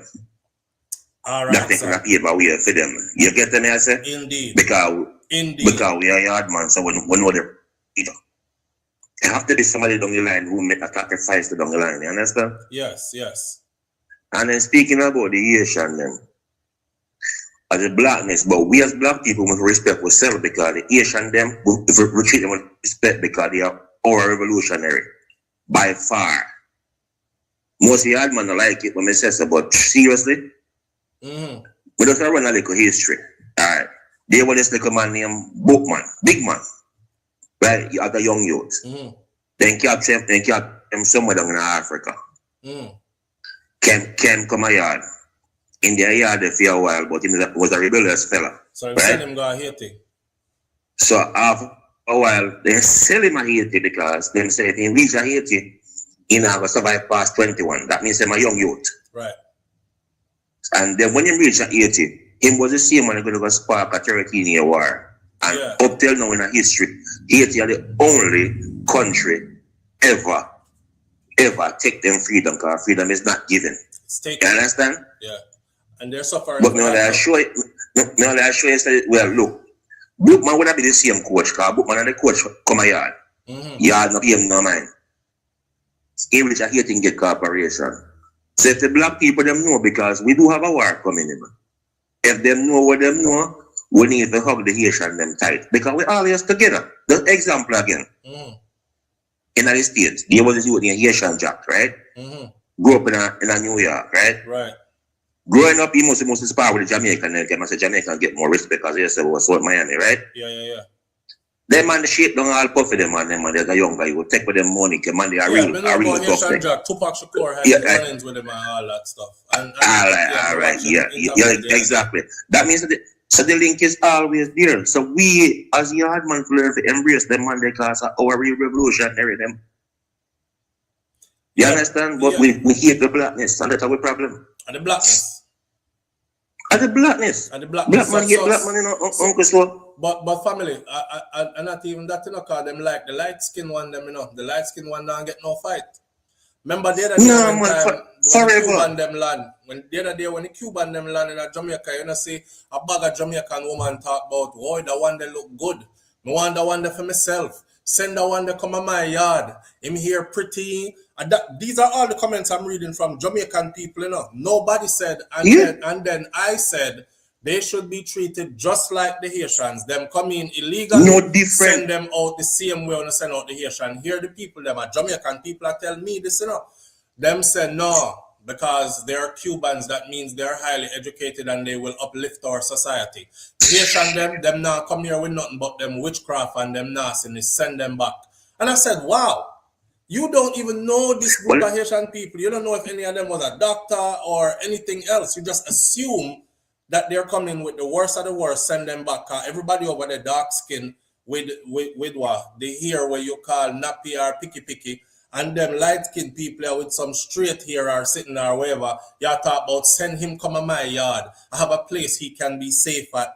I will keep him. I will care him. Yo. What we do as black, as Jamaican people, we hate ourselves, you know. If we hate Haitian, then we hate ourselves, you know. Yeah. Because the man them are weak and we are them. Whether we want to we speak different language. But if we check out, we have more in common than less. But we don't have in common. It's just like the South African fool them. I same thing we know, we're not different, you know. We're not just like the South African fool them. And if that's the case, you know, I'm supposed to look on Jamaican people and feel disgusted. Because when I look on the South African idiot them, I feel disgusted. You know, some used to have great respect for the Zulu nation. Because, you know, we grew up a while. Mad respect because Shaka Zulu. Yeah, see that? Because Shaka. And I thought they were great warriors and stuff like that. You see them as some big waste people, them. Some big waste people, them. Shaka was a great warrior. But them a fool, a real fool. And I same thing we are doing here. Because the Asian, them, our revolutionary, them, we need to keep them. Because we need to identify allied when it come time for war. Because we are at war. What do you want to believe this or no? You better believe it. We are, maybe your military, so you know me at that about. We're at war. War is on the black race. Believe yes or no. And we are sucked up to all of that foolishness and a fight our allies. That idiot, we are one. Because one time them people say, ready, aim, fire. Who you think them are fighting for? Then they must say, okay, this one is Jamaican, this one is Haitian, this one is South African. When them say already aim fire, them people they talk about it. You think they must say, okay, Jamaican, Russia, Jamaican, South African, Nigerian. What them say is the pigmentation. So when them say already aim fire, you better prepare. and them people at you. Even if they not fire upon you directly, the food alone with them are give you a kill that slowly. When we are asleep, and we better respect our Haitian fellas because history tell us they are our revolutionary. No joke about it. Alright, me free up the line and make some other people. Yeah, man, uncle. Listen, uncle. Yeah, man. Alright. Caller, you can call in, please. I'll free up the line so you can call in. Listen, I just want to know from Jamaican people the hate we have for them. Live on the air with SouFLo. Good morning. Hey, good morning, SouFLo. Good morning, family. This is the best topic you ever brought up. Yeah, I think I'm gonna need my phone to give everybody their 5 minutes, cause then we're gonna get carried away, and some people are gonna get 20, some are gonna get 2. All right, go ahead. Listen. Yeah. You just touched something that everybody needed to know. Let me say something to you. I've been saying this for years. Okay? Yeah. What people don't understand is everything started with the Haitians. And it will end with them. And it's gonna end with them, you said? Yes. This is what the Exodus talks about. Okay? 1804. Haiti got independent 100 years before everybody else. Okay? Haitians came here 5 years ago. How did they get here? They came through foot, sea, mountains, and they took them back on the plains. Now, they want to take them back again. Okay? Haitians is the one who fought for all of us. And everybody looks down now. If it wasn't Haitians, we wouldn't have been independent today. We're still not even independent anyway. Give me 1 second. Let me say something real quick before I forget. I saw somebody who said in the comment section that they like Haitians, they just don't like the food. And I'm telling you that when I broke down that part of my mind and decided that we need to get to know each other, and I said on one of these lives that one of the ways us Caribbean people can get to know each other is through our cuisine. And I said I'm going to make it a point this weekend. That's why I said go on YouTube search engine and find the SouFLoTV video that says Jamaican family eats Haitian food for the first time, and you will see it. I was shocked because we have the same damn food. We have the same damn. I like Haitian, but we just don't like them food. We have the same food. We just call it different things, or we spice it a little bit differently. Than they like their rice soft and potty. We like pure rice. Shelly, we call it, right? The rice and peas more shelly. Them like it soft. We like it shelly. And the same rice and peas, and them cook it the same way, right? So it's that person that said that about the food. I don't know which food it is that maybe a dish or two, but all right, my bad. I'll give you your time back. Listen, I've been a teacher since I'm 15 years old. Okay? And the history of Haitians, put it this way, Haiti, nobody knows and understands. Okay? We need to dig a little deeper and see who our Haitian people are. Right. Okay? Right. Haitians is one of the most intriguing. The history is so vast. There is 3 islands in the Caribbean that actually people don't even understand. They said that they're the closest to our ancestors in the Western Hemisphere as well. Okay, get this. As far St. Vincent and the Grenadines, customs and practices stuff, deities. Jamaica, yeah, and Haitians. are the same people. I'm going to repeat this. And I need the people in the panels to go and research. St. Vincent and the Grenadines, Jamaica, and Haiti are the same people. Are the same people. They came off that ship. I have been saying that though, not just St. Vincent and the Grenadines, but Haiti and Jamaica specifically. I've been saying, matter of fact, all of us in this diaspora are the same people. We got dropped off at different ports, but as far as Haiti goes, I know that we are the same people. We're the same people. We just got dropped off in two different places and developed two different aspects of culture then, so to speak, based on who was ruling over the land at the time. Like they ended up with French and we caused that the French people and France and their relation to them, us with English with the British and blah, blah, blah, and all that. But we are the same people DNA-wise. We're the same people. We are the same people. Same people, bloodline. Bloodline. Bloodline. The 3 islands in the Caribbean, that is exactly the same bloodline.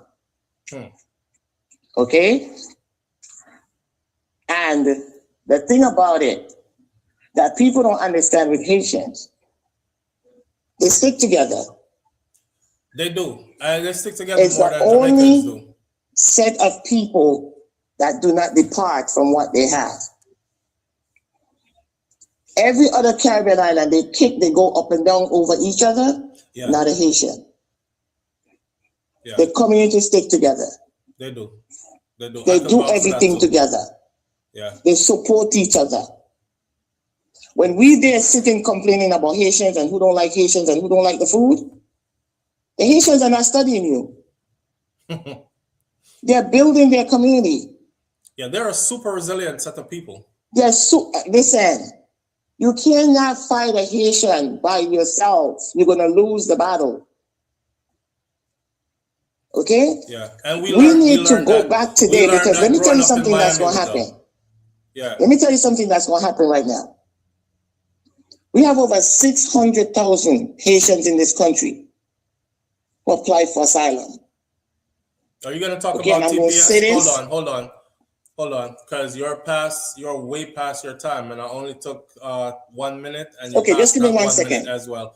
Are you talking about just TPS? Give me 1 second. Are you going to talk about TPS? No, I'm just going to tell you something real quick. Okay, go ahead.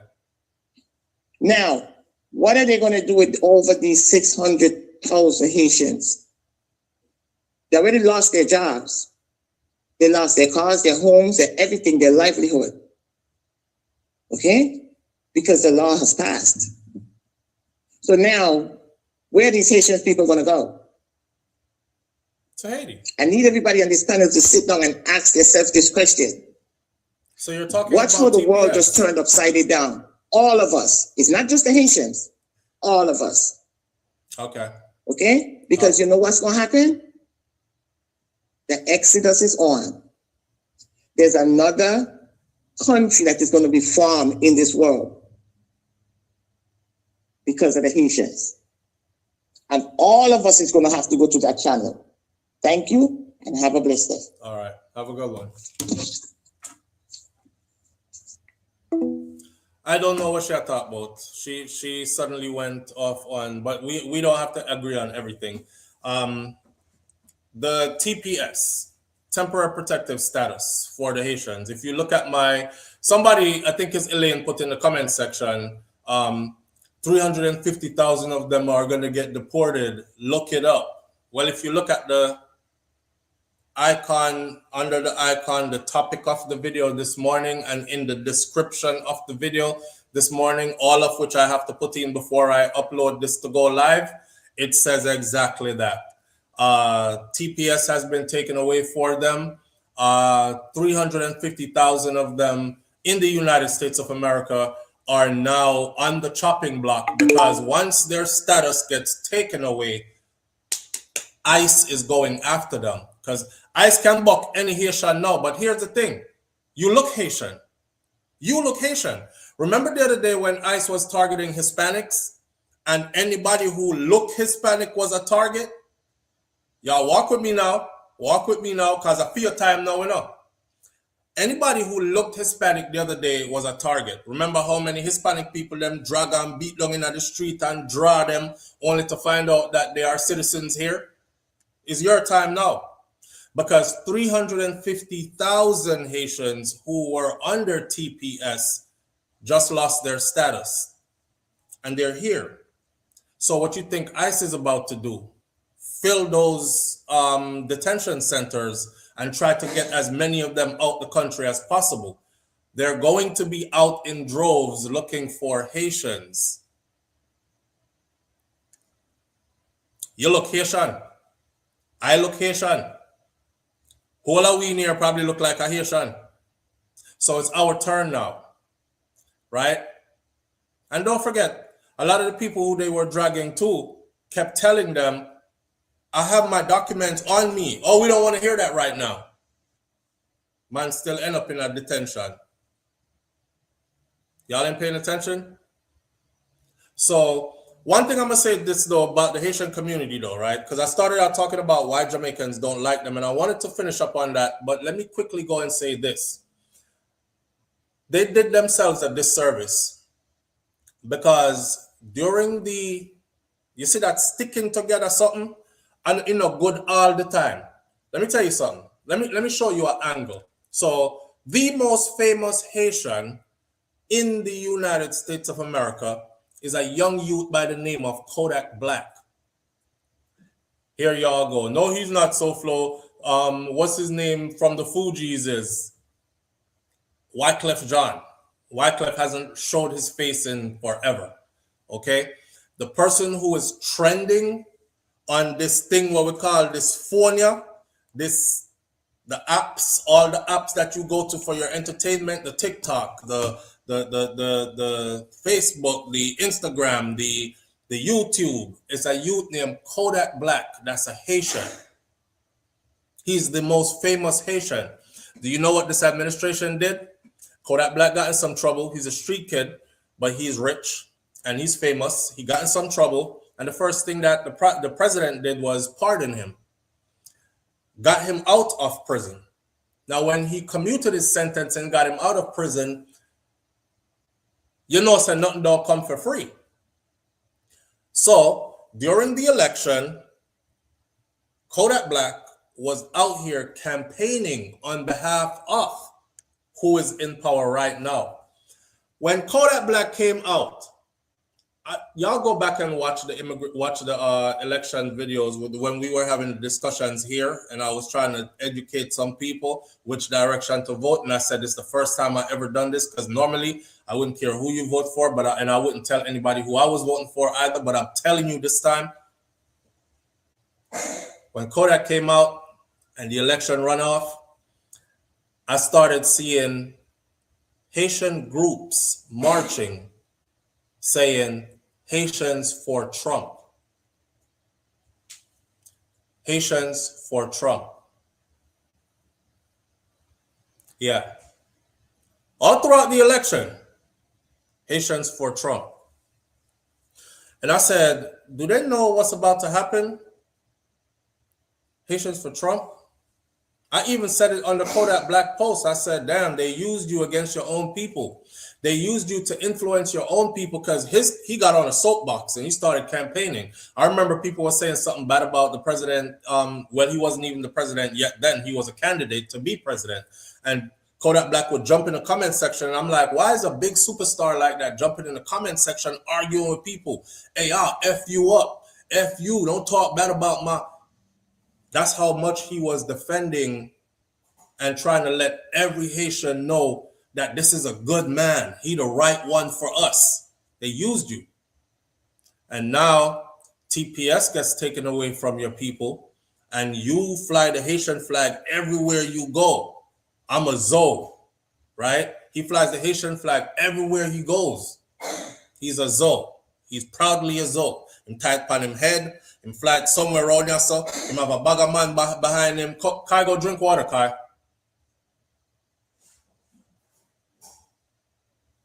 And go to another room. Thank you. he had the Haitian flag flying everywhere. They started following him, and they followed him right to the voting polls for those Haitians who are citizens who could vote, and they voted for who they voted for. A lot of them voted on that side. Haitians for Trump, kind of like the Venezuelans. I will vote, put Donald Trump. Everybody, louder, louder, I can hear you. You remember them? I will vote, put Donald Trump. You remember them? That's what the Haitian community was doing too. Yeah. So now it come full circle for them right now. And now we're watching as their TPS gets taken away. Haitians are also conservative leaning, and they are 86% Catholic. That's Charla. Charla is an attorney. For those of you here who don't know, we have over 700 people here. This is our attorney of the group that I keep sending y'all to her YouTube channel that she just started. Go help her by adding your numbers to that channel and building that channel, because she is actually over there really breaking down to y'all what's going on and really giving you an insight from a legal perspective, which you don't understand it at that level. We don't know everything because a lot of us are not studied in the field of law. She is. That's along her line of expertise, right? Right. Listen, I watched that happen, and now look at where they're at. Now, I woke up this morning, I saw 350,000 Haitians are now in danger, as in they don't know where they stand. If y'all don't understand what TPS means though, right? This is how they're using it against them though. Well, it says temporary protective status. What part of temporary don't you understand?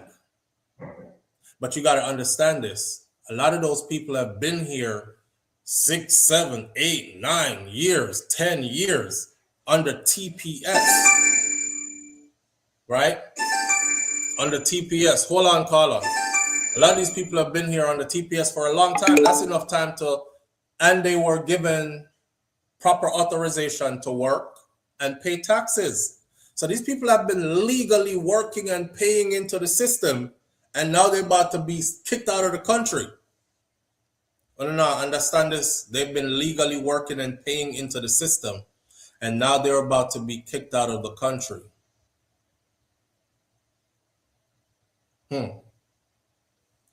They've built homes here. They've built family here. They've been raising their children here. They have children that were born here through them. No wonder why Mr. Man wants, it was the 14th Amendment. No wonder why Mr. Man wants that to be changed to where he gets to decide who qualifies to be called a citizen and if one of your parents needs to be that. Because you could imagine two Haitians, a man and a woman, who came under TPS and got legal authorization to stay and work here. And then all of a sudden now, 10 years down the road, after they've had 3 children and been raising a family, they have a nice house, two vehicles in the driveway, right? Up, your TPS is up. You no longer fall under TPS. Got to get up out of here. But my child is a citizen. And they're like, no, your child is not a citizen. You could take them with you because you and your wife were under TPS. You're both Haitians. And both of you weren't citizens. Yep. So back to what I was saying, though. I just wanted to divert a little attention over to that. Now back to what I was saying about why Jamaicans, and I say Jamaicans, doesn't mean I'm talking about every Jamaican, but why do Jamaicans dislike Haitians so much? Why do Jamaicans dislike Haitians so much? Here, listen to this real quick. Tension or hostility towards Haitians in Jamaica is not universal. That means not every Jamaican harbors this. However, it does occur, and it occurs a lot. And it stems from a mix of historical stigma, fear of economics, instability, and cultural or language barriers. The historical stigma part, centuries of colonial propaganda and regional fears about the Haitian Revolution created a lasting stigma. In contemporary discussions, some Jamaicans associate Haitian culture with Vodun or voodoo, or what we call obia, which has fueled superstitious fears and sometimes leads to them being unfairly scapegoated for local misfortunes. So if you look in the comment section, soon as the Haitians land in Jamaica, just go find any news media outlet out of Jamaica, you will see a bunch of Jamaicans on there saying stuff like, send them back immediately. Them nasty, them eat cat, and them only come here with them obia, come mess up the place. Them evil. Remember you were taught that obia was evil, voodoo was evil, and these kind of things, them cast spells and mash up people. Charlotte's comment is on the screen. She says, Flo, I'll be uploading a video about updates to the TPS and asylum sometime today. Y'all head over to her channel, hit the subscribe button, and then you can hear in depth, more accurate than I can discuss the details of it. Let's take this call real quick. Live on the air with SouFLo. Good morning. Hey, Flo, how are you? Let me make this quick. How is it? Can't complain at all, You? Something went in my mind. Let me ask you a question. Do you think they might send some of the Haitians along with the Venezuelan, let me turn this down, and the Syrian to Jamaica under the TPS program? Think about that. Did you hear my question? I heard your question. All right. You want to think about that? I'll talk to you later. Okay, my friend. Okay. All right. She asks if I think that they will send, because it's not only Haitians alone who lost their TPS, others did as well, but I'm focusing on the Haitians because along that was my line of conversation this morning about why do Jamaicans dislike Haitians so much, right? Plus them are black people, me not really do business about the rest of the people, them just like them doing business with me. She's concerned, or she's asking about, do I think that the US is going to send some of them into Jamaica? I don't think so. There was another Caribbean island who, I forgot who it was. Was it, I don't want to say the wrong Caribbean island because this could be damaging, but I believe it was St. Kitts and Nevis. I'm not sure it was them.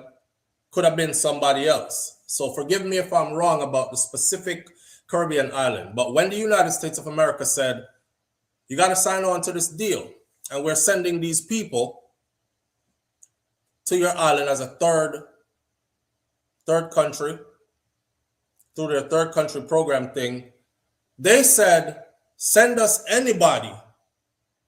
Just don't send us no Haitians. They said, send us anybody, just don't send us no Haitians. What that tells me, and them tell upon them. They told on them, they made it public information. They could have kept that under the table and said, okay, we won't send you no Haitians, but you agreed to take some of the people we sending out? Yeah, man, just send us the Venezuelans, send us the whoever else you send in, but keep it on the low, just don't send us no Haitians. They made it public. This particular Caribbean island has specifically requested to not be sent Haitians. And I said, look at this BS right here. What did the Haitians ever do to you? You went to the United States of America government and said, please send us anybody, just no Haitians. You never said, don't send us nobody. We're not signing your deal.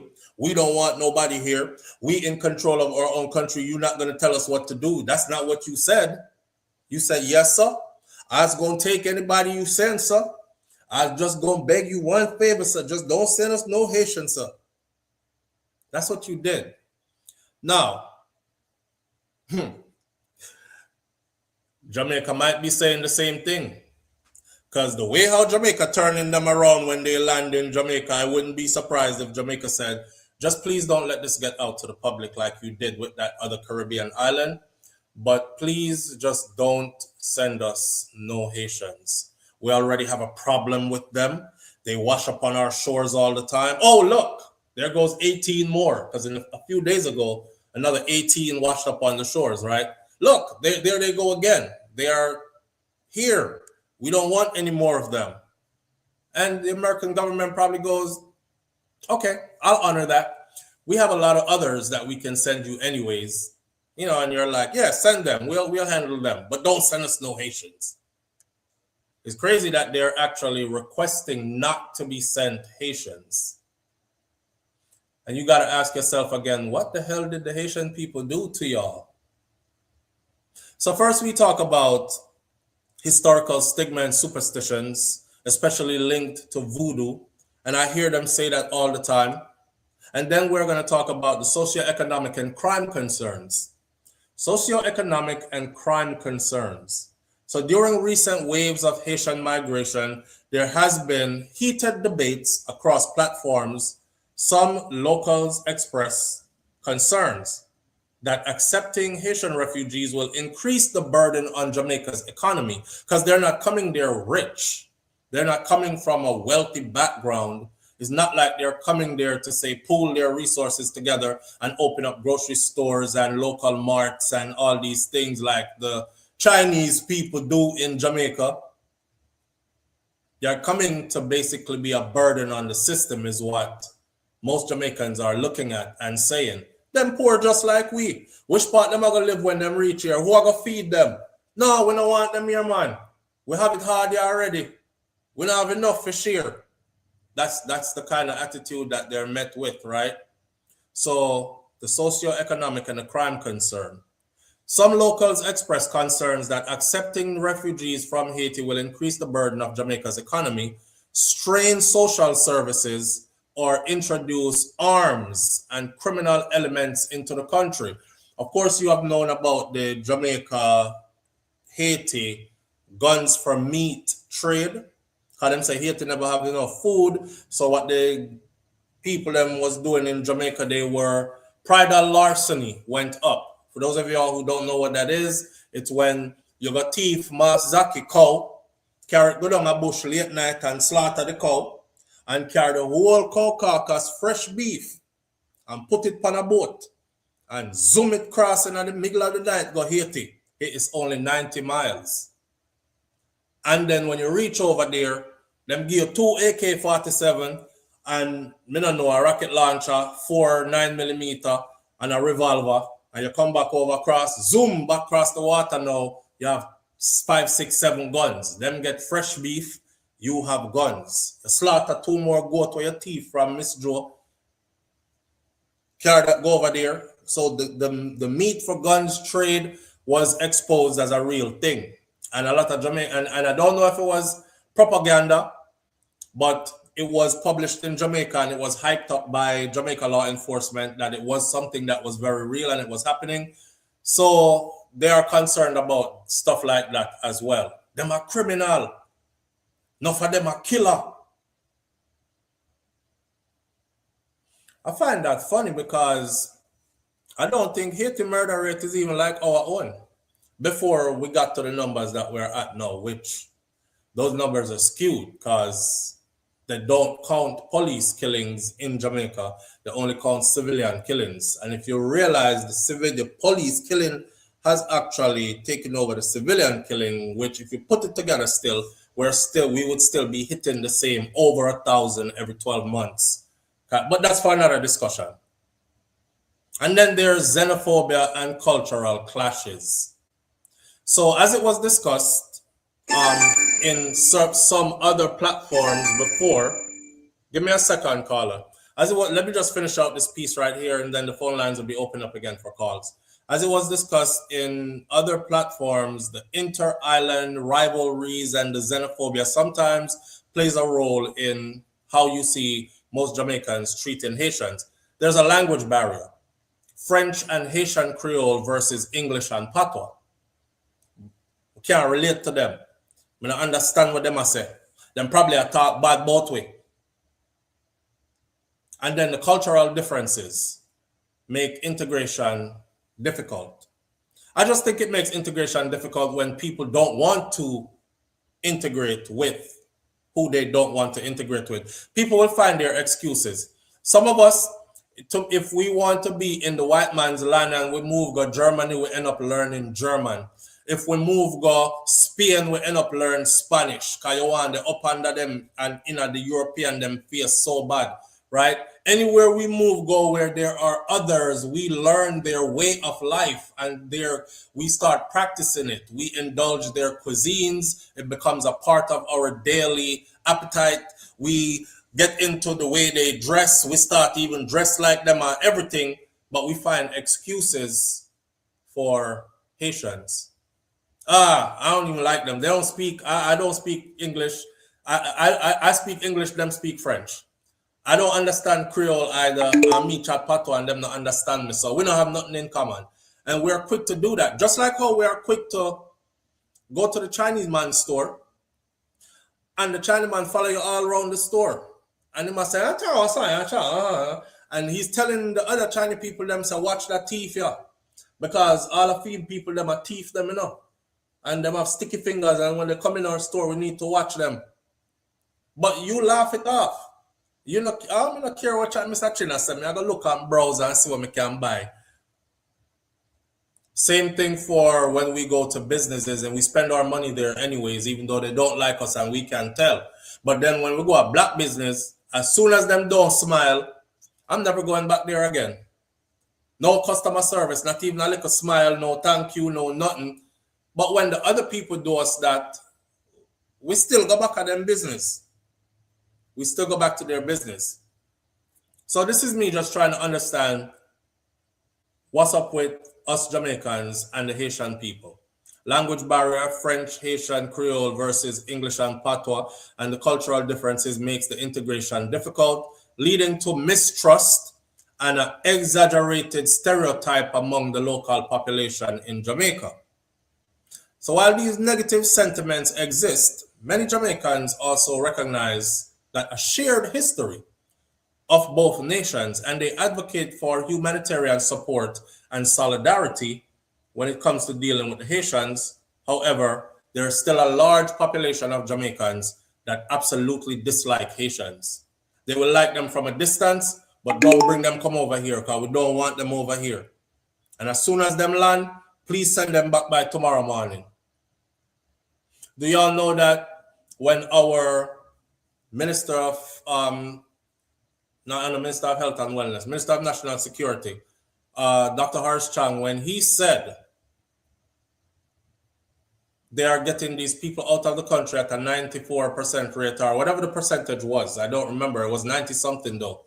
And I said, okay, that's not 100%. And then he said, yeah, but a number of them decided to stay behind. And according to the law, it is in their rights to file asylum and to decide to stay. And I said, wow, according to what law? Because no one going to read up the law there and see if the Haitian them are not covered under this law. What law is that? What law is there that allows people who are not Jamaican to be deported into Jamaica by another foreign nation, and laws cover them where they have a right to file asylum and possibly stay there and put down roots and live there and build there, and that law don't cover the Haitian them? I'm not an attorney, so I don't know, but I can read and I have a decent level of understanding or comprehension. So me have to go look up the law there to see if it specifically says in there that Haitians are not included. And if it doesn't say that Haitians are not included, then what we have been witnessing happening in Jamaica to the Haitians is we have been witnessing them having their rights violated. Live on the air with SouFLo. Good morning. Hello. Hello. Morning. Morning, everybody. Morning, family. What going on? Everybody work, I mean, listen to you, all right. All right, talk to him. All right, quick. Yeah. Shang only I said this because I feel people in the body put there. You understand? I feel people in come there. 10,000 people there. I go come there. 10,000 Chinese people. You understand? My God. All right, sir. I don't know how I'm coming up with that information there, but it could possibly be true. I mean, but I don't know. As far as I know about TPS, I don't think it was taken away for any Chinese. Keep eyes open, TCN program to spite Jamaica. Interesting. Marvin says, let's see how Jamaica treat TCN Haitians versus beach-landed Haitians. I don't think no TCN Haitians are coming, Marvin. I don't think they're coming. I think it's only going to be, they're going to ask behind closed doors to not be sent any. And they will have a valid argument. It's just like the UK. Remember, I know Jamaica used to be able to go to England with just your passport, right? You buy a ticket, you have your passport, you fly into the UK, you never need no visa. And then them end up taking away that privilege. When I covered that also because I wanted to know why, so I went and looked up what the UK government might have said as far as a reason as to why, because our history is steep with Britain. So I want to know why, after them use it for so long and so many years, even through Windrush and all that, build up back for them place, how come they took away that little privilege? Do you know what they said? The British government said them have too much Jamaican there already that is there illegally. And there's a next population of Jamaicans that come over there and end up in their prison system, and their prison system is burdened with Jamaicans as well. That's why them take it away from we. That's why we can no longer fly into Great Britain, into Heathrow or Gatwick or wherever without a visa. So Jamaican government can say the same thing to the United States of America government. Send us anybody, please. We'll take a lot too. Just don't send us any Haitians. We're already overburdened with them. They're right next door. They keep on coming into the country all the time. And a lot of them have escaped into the country that we haven't even caught yet. Look, we just got 18 of them washed up on the shores. And after interrogating them, we found 16 more hiding already in the island. Lord knows how many more are here. And they will honor that. Live on the air with SouFLo. Good morning. Good morning, sir. How are you doing, sir? I'm great, family. How are you doing? I'm good, man. Good. I just want, with all these people that are coming into Jamaica, I think some of them going to be famous. You think some of them are going to be what? I'm going to tell you what. You think some of them are going to be, we're trying to hear you. You think some of them are going to be what? Because I watch a lot of documentaries. You said you think some of them are going to be what? FBI. FBI don't need to come into Jamaica with no TPS or not TPS, but no TCN group or third party group or nothing like that. They've been there. They've been there. They come into Jamaica as tourists and they walk around and backpack. Once they come in, they're going to give them a new name, say they were doing this and all of that stuff. They can integrate it every like that to do that. Say what? I said they don't need to go through a program like that to do that. Well, I'm going to give you an instance. I had a friend of mine. I'm not going to call what neighborhood him from. He came here at the same time. We were working for one of the damn them. He came here, he went to the army, I didn't. He came back, I used to move a lot of stuff in New York. I'm in New Jersey. And one day I went home to Jamaica, I hadn't seen him for a while. And I was talking to one of the dance sisters for the neighborhood where he came from. She said, come here. He said, you know that guy out there? I said, no, I don't recognize him, I hadn't seen him for a while. We say that's your friend. It's a big FBI down here. Okay. So what they do was they gave him a new name and they were locked up multiple times. So when you move around, it's good. It's good. I see that. I see that with my own eyes. Okay. So I see how they work. And I realize that this is what they do. Okay. You know, because I was watching a documentary. There was some stuff coming into America, but they couldn't figure out how they were doing it. They got a guy who like a little mob. Gave him a new name, everything. And so he was locked up multiple times. Okay. And they sent him out to work. And he got a link. And they find out he started eating with the Colombian them. And he told them that he could move anything they want to move. So what now? They decided to send coke, but they didn't send coke. They sent a trailer load of weed. It's just a documentary. And what they couldn't let it go. So they hold on to it. So they find out that the guys who sent it was where they were located was 3 little old men. And they went and they watched them. And when they bust them, their house and houses were full of money. So they asked them why they need so much money. They said they just want to do they have it. Okay. So this is how they work. Now because they are in Jamaica, they give guys different names. So they do this, and even though they never did anything, so when they go into a country and the man said, like a wanted man, this and this and man, everybody feel comfortable to work with them. Okay. Got it. All right, then, Bridget. All right, so manners. Welcome to the earthquake, they call it back. All right. All right.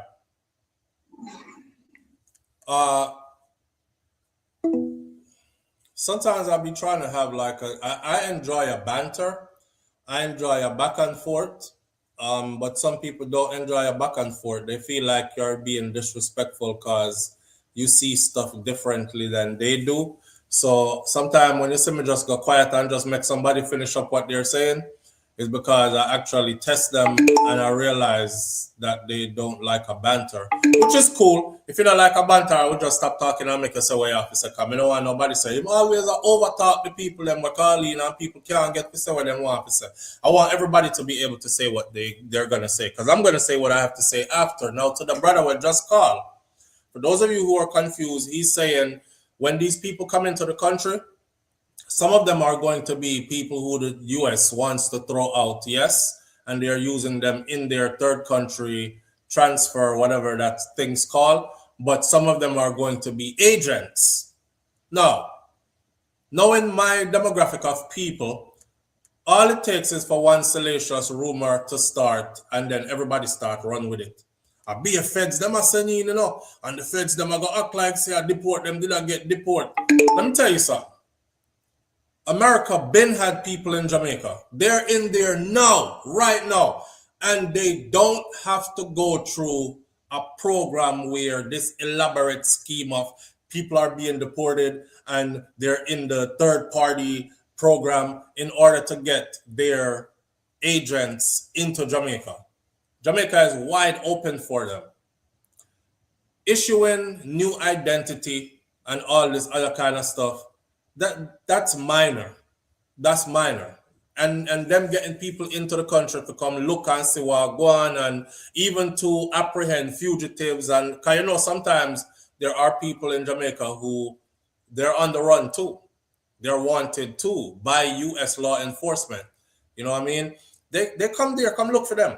And they go undercover and them shave them beard and them comb, slick them hair back on them, or they act like them bun weed and them only want some jerk chicken and some red stripe, and I'm just a tourist and I'm backpacking through Jamaica, and they're federal agents and they've been doing that. It's not new. So they definitely don't need a program like this to put feds in there into Jamaica at all. So no, I don't run with that narrative that some of them are going to be that. They've been getting them into Jamaica many other ways before already. Anyway, live on the air with SouFLo. Good morning. SouFLo, morning. What going on? My dad family, welcome. Yeah, you may talk about white Jamaican hate Haitians. It's not about Jamaican hating Haitians. It's about Jamaican and black people who are being unaware of their own people. They have been misinformed. You know what I mean? It's like the word paint Haitian a certain way. And you know, when we talk about paint people a certain way. You know, and so Jamaica now, including me back then, those are things that people are dangerous now. It's like we are you used to think so too. Oh, you mean we are being invaded by aliens then? I mean, real aliens. Somebody will look by Haitian like then come in, we'll be not safe. You know what I mean? If you said they're going to change the mind of the people to be evil, teach them how to do witchcraft. So ignorance white Jamaican is like that. It's not as if you hate them, you just understand them. It's like some stranger. What we know about them, no, sir. You know, I hear somebody said they're going to open up a portal, a spiritual realm portal. Are going to open up, and through that portal, bare, evil, and demonic entities are going to enter Jamaica, and you're going to see as soon as the Haitians get there, watch and see how the killings triple and all these other kind of stuff. SouFLo. You know, I talked something months ago on your program. I talked said we need to communicate and know each other. We are strangers, Amber. Right. That's the problem. Right. Jamaica don't know who Haitians be. Then, but them know who white man be though. And see them in the movies, they just show them how it's pretty and they show them thriving. And say, okay, they're going to make you better. But Haitians, the wicked people, they are red like a brother and they're black and stuff. You know what I'm aware? You know what I mean? So it's ignorance, yo. So someone now go look on Jamaicans as they don't love them people. They just don't know them people. No, they know. They know. We passed that. We not make no excuse for nobody. Them know. Me make excuse. No, but them know, bro. They know. They know. We have to get past that. We have to get past pretending we don't know what going on. What's happening now? What's happening now, my brother? What's happening now has been happening for way too long for anybody. We've been floating on this information highway for quite some time now. For anybody to come out here and talk about me never know or I don't know is somebody who is happy in their ignorance, and that's how them want to stay. All the talk you're talking about, and anybody else right who take the reins right now and start talking about, well, you know, the Haitian Revolution and you know Bookman and this and that, and we're connected and we fought wars together. And They don't care about that. They don't give a damn. No, what we can understand though, Jamaica not care about no history. I talk about them say no today. I mentioned no revolution with them. They say, okay, revolution back then. But these people, when we see how them depict them, like these evil people, them say good, decent, that me I try to tell you, so them say good, decent, hardworking Haitians today. And them still judge the Haitian them by stereotype. Just like how we have dirty thinking Jamaican people where they're like excrement, people who you would be ashamed to be associated with, because they represent us in a nasty way across the world. And then we have those who are a good representation of us. It's the same thing for Haitian people. It's the same thing for any group of people out there. You have them bad people and you have them good people. So why would they want to skip over the Haitians them then and say, well, the whole of them is like this? I don't like Haitian, you know. Yeah. Man, so, well, since being in America, me meet some Haitian, most of the Texas, my best friend was a Haitian and a good youth. But trust him, more than even black American. See? So, you know, so human being is human being, and we can't take over sip on media and just judge where say, oh, I pay a crop over there. Because I would want people to do that to weak. I mean, a good youth, I would want people to say, oh, right, and that's what I'm telling you. Basic human decency should be extended to everybody. Yeah, right. So we don't need to tell them that. Them know that. They just don't want to do that. But what you know, so I'm gonna be honest with you, straight then. Me not trust Haitians, for example, we take over. Hold on, pause. Repeat that again. As a no, what you just say. Me not ask you for change what you say. Me ask you for repeat what you say. I'm gonna repeat it. I'm gonna explain it. So repeat it first. Why? Okay. honestly speaking, you said me not trust Haitians. That's what you said. That would be a repeat, right? No, finish talking. But me ask you if you repeat, bro. Me didn't ask if you say nothing new. Okay. Repeat what you say. You're going to get all the time to say anything else after. Allow me to talk. Me don't trust Haitians and who like I say one boat a Haitian who 100,000 Haitians come to the country and make us say, okay, let them in. Put them in society. We have to vet them because I still feel as if say Haitians have this thing with them where them are some damaged people. By the past, them still damaged. I'm a feel said that them not gonna bring. It's like we have to vet them to take out the good one them.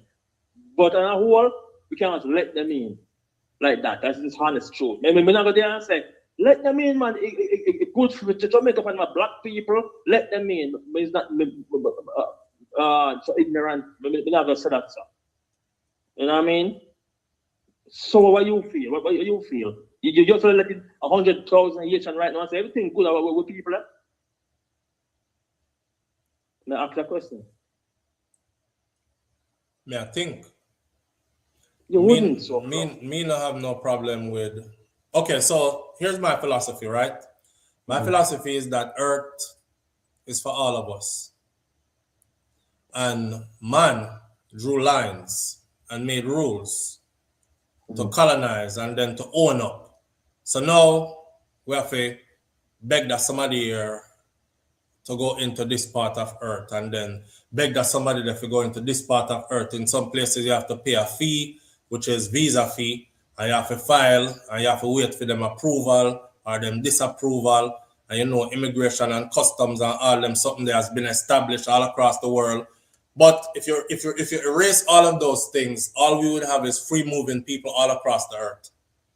So I'm a person like this.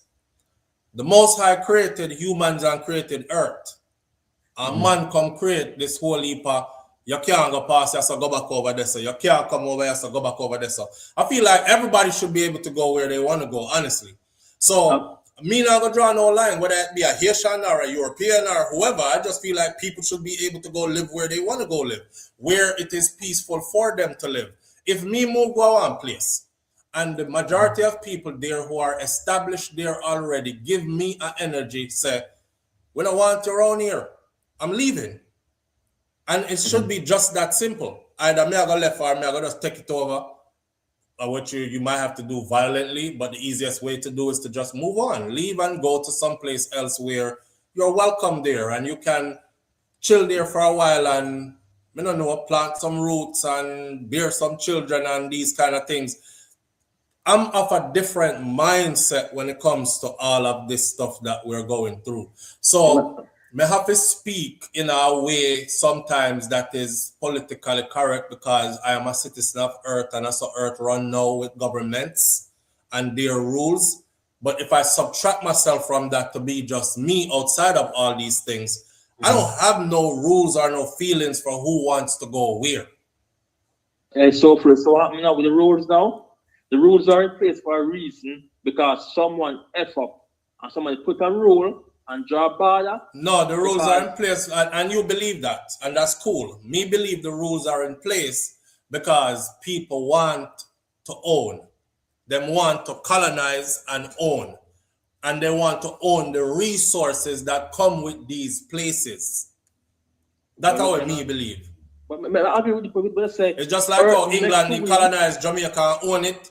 Then they colonized it and own it because it was good for sugarcane plantation and planting sugar and these kind of things, right? And them can ship in the bodies them and them can is a colony that they could ship all these bodies into and no rules were there. Them could have walked you till you drop down dead, breed you with a woman. Them used to lock you up in a one barn with your mother and tell you if you sex your mother and breed her. And when your mother don't have your son, you get too old for work, them just dash you over there, so, and them start work your children, them. And we were animals to them, and they were able to carry on all these practices, and that the rules them come from. Yeah. People wanting to colonize and own stuff. Watch now. God give we ear for free, them sell we all ear now. Water runs freely. We're surrounded by water. We have to pay for water in a bottle now. Yeah, but I agree with you. But say we born on earth and earth make for we go live on earth and go everywhere and enjoy earth and then and for earth. You're supposed to be the one for power to iron and stuff. Me want to ask you a question though. You build up the conversation here and say it was ignorance why our people feel a certain way and exhibit a certain kind of behavior towards Haitians, and then you then went and did the same thing. Or were you not conscious that you were doing the same exact thing and it was ignorance when you said, me no trust Haitian? And then you went on to explain in a way that was exactly the same thing. Or you never think so? I'm not ignorant. Them ignorant, me not ignorant, me does not trust. But me not trust them because I feel that damaged people and just bro, bring them over and vetted. I love this. My audience can look, and you're teaching right now without even knowing that you're teaching. You're teaching without even knowing that you're teaching. So I'm going to say to my audience, right, that this is how deep it goes in our people's psyche, that they will tell themselves, me not have nothing against them. Me I know one of them where y'all talk about SouFLo, the ignorant something. Me not ignorant over about them or nothing. We just don't trust them. We just but when I ask, you know, where you don't trust them for? And you're generalizing and saying you don't trust them. You see me not trust certain people. And it could have been a Chinese man, a white man, a black man, because I've come across black people who I absolutely cannot trust. And I've come across, and they've proven that to me, and I've come across white people who I can absolutely trust, and they've proven that to me. So that the line there where we draw, where we're like, Haitian, me not trust them. Do you realize that that's a generalization? And your cause for why you don't trust them is not even valid. It's valid. It's valid. It's valid to you, bro. Because anything you say is valid to you. So respect other people's views. So if you say it's valid, it's valid to you. But me I tell you on a wide scale, it's not valid. Not to judge a whole set of people. No, what me I say, not to vet them. Not to vet them. They have to vet. Where you come from, your background, who you be? Okay, come in. Isn't that not about but if you're gonna put it like that now, that change, you change the whole narrative now, because I know that you did say before. But since you want to go there, so okay, that applies to everybody. You're not listening then. You're not listening then. I am listening to you. Remember, say on a whole, as a body, just take up some people from Asia, from Haiti, and just bring them over. I want to feel safe because I don't know them like that. All right. But I know some good Haitian, I'm supposed to have a best friend at Texas, right? Some knows that they're good people. Look on the screen. Look on the screen. No, I call up on the screen, guys. Phone for my ears. Okay, so you are 9 minutes into a 5-minute time. And I started your time 5 minutes after you start talk. You know, and it's a 5 minute everybody I get this morning. So you're over time. I remember calling for the phone, people feel like I said. Oh my God, here we go again. No, SouFLo, look at that. I don't want to over talk because people think I say, okay, me not like Haitian. When did I over talk you, bro? No, but with that come up because me and English Jamaican the same thing. Some Jamaican. Answer the question, man. When did I over talk you? No, what am I trying to say? I'm asking you a simple question, brother. When did I over talk you? Okay, so wait. You said I'm over talking you and you don't want to come off the phone and people think you're some ignorant person.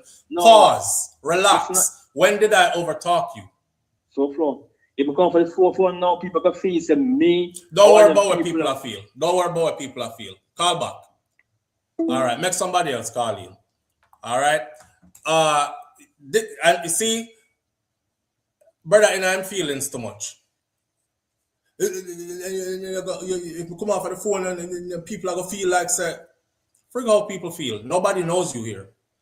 Them uncle know you from calling in. Them don't know your face. It's not like them are going to see you in the schoolyard and say, nah, ni boo boo. Relax, man.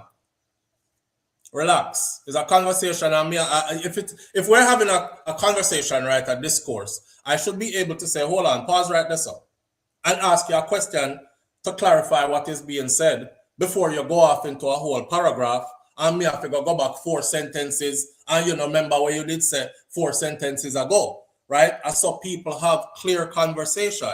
You stated that I am over talking you and you don't want to come off of the phone. So I said, pause. Tell me when we did over talk you. Live on the air with SouFLo. Good morning. Thank you. Look here. Stammer. The stammer for a reason. I mean, I disrespect you, but come down because it's same. It's like that's like a backhand compliment. What? You say stammer. You never right for the words when can come up this morning. You see the Willie Lynch syndrome? Live and well. Right? The brother don't understand what I'm just do. But he was teaching, he was making a perfect example of exactly what I've been saying. Exactly. Yeah. Damn. You like them, but you don't trust them. You know the same thing the someone that say, you know, like we and you know, just because we are murderer, thief, and everything and rapists.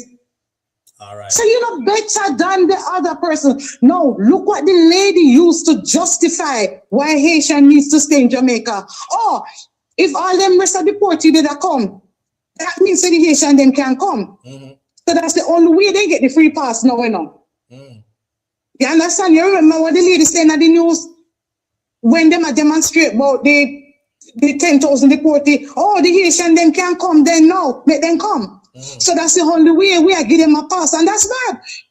That is so bad. So if an ain't so, we not see it to help them. No, let them stay out there and die and our own flesh and blood. No, then things that the other side are gonna put we up. The things that the other side are gonna put we up and love we. The Haitians, I don't think Jamaica is going to take on Haitians though through this program. I'll wait to see it, but I don't think they are. It is bad. It is bad. And you know what I love? I love that side there. They near my shit out, so you know. Because just like how the other Caribbean countries say, just give it anybody. Don't give it them. Exactly. So if I ain't so, we would not know. So me love when time they chat. Me love like who refrigerator. And you know them still talk what we talk, but certain things not talk. And make the people know say, them sort of people in Jamaica for years. Remember say them say get rid of Bob Marley. All right. Bye-bye. All right. And I want to for them same one agent come back after I'm retired, come tell with that. I told y'all before, when I'm in Jamaica, I go everywhere and I see strange people in Jamaica and them in some strange place. And being of my background in this military, I can spot certain things and I'm like, why? Them feel safe, man. They way off the beaten path. Them way up in here, so.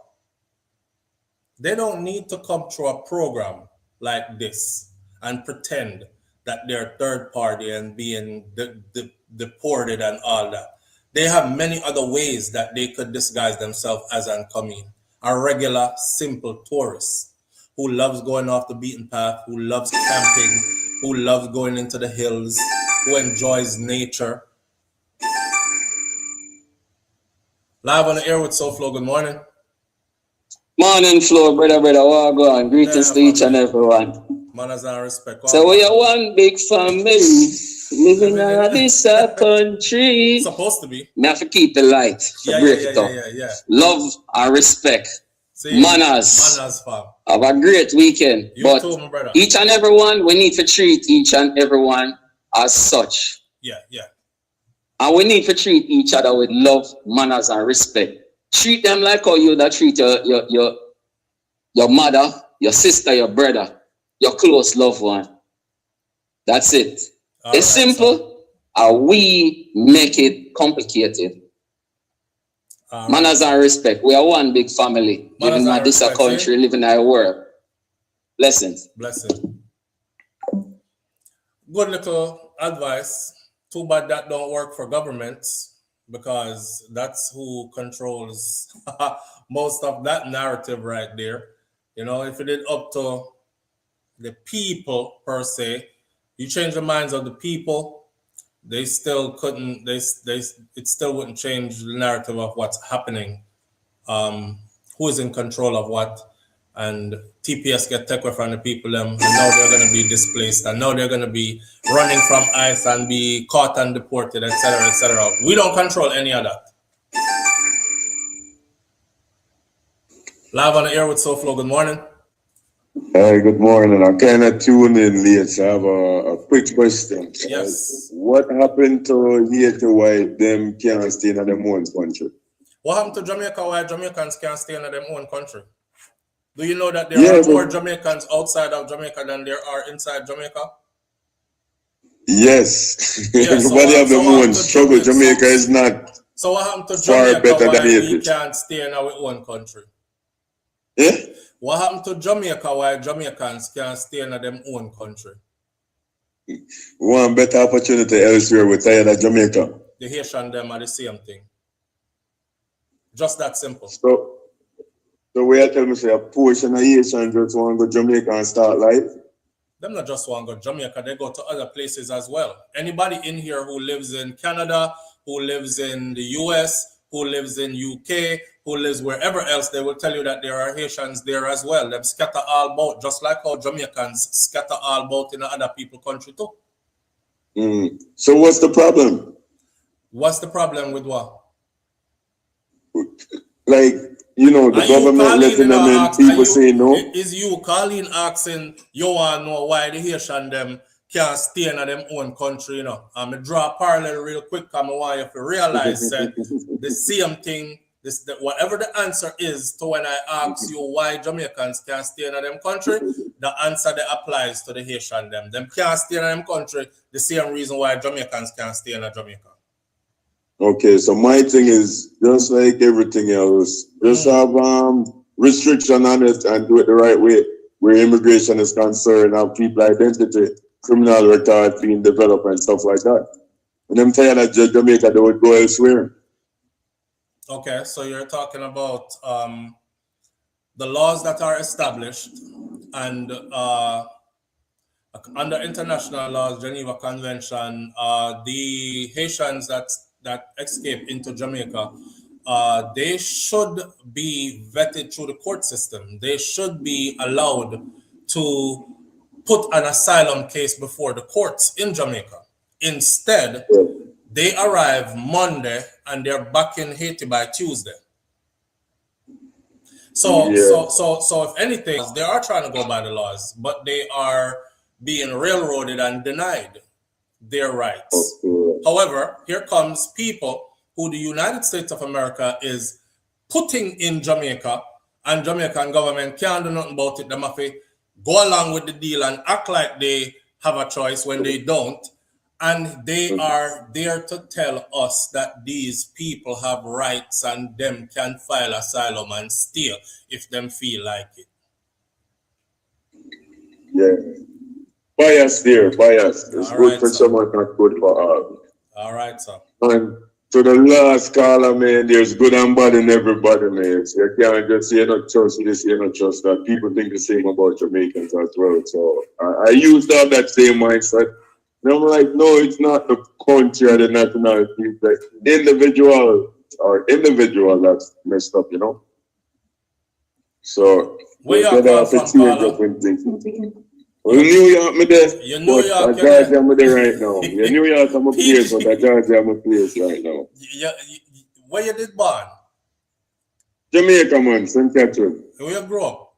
Foreign? New York, Brooklyn. You grew up at Brooklyn, but you're born in Jamaica, though. Yeah. All right. PG said, I bet the caller is not even in Jamaica, but I asked why Haitians can't stay in. Well, it's not easy, you know. You're in our next one, Lala asked why people can't stay in up in them line. Listen, Pastor skate up when bottom block. Oh, God. Mr. Pastor skate up when bottom block. Yeah, exactly. Big up yourself, Carla. Man, that one I love, man, see? Love, man, love. Same way, right through. All right. Yeah. Y'all make this too easy for me. You know, PG, big up yourself. PG say, I bet that calling not even in Jamaica. Why the Haitian them? No one know why the Haitian them can't, or I go on for them country, why them can't stay there.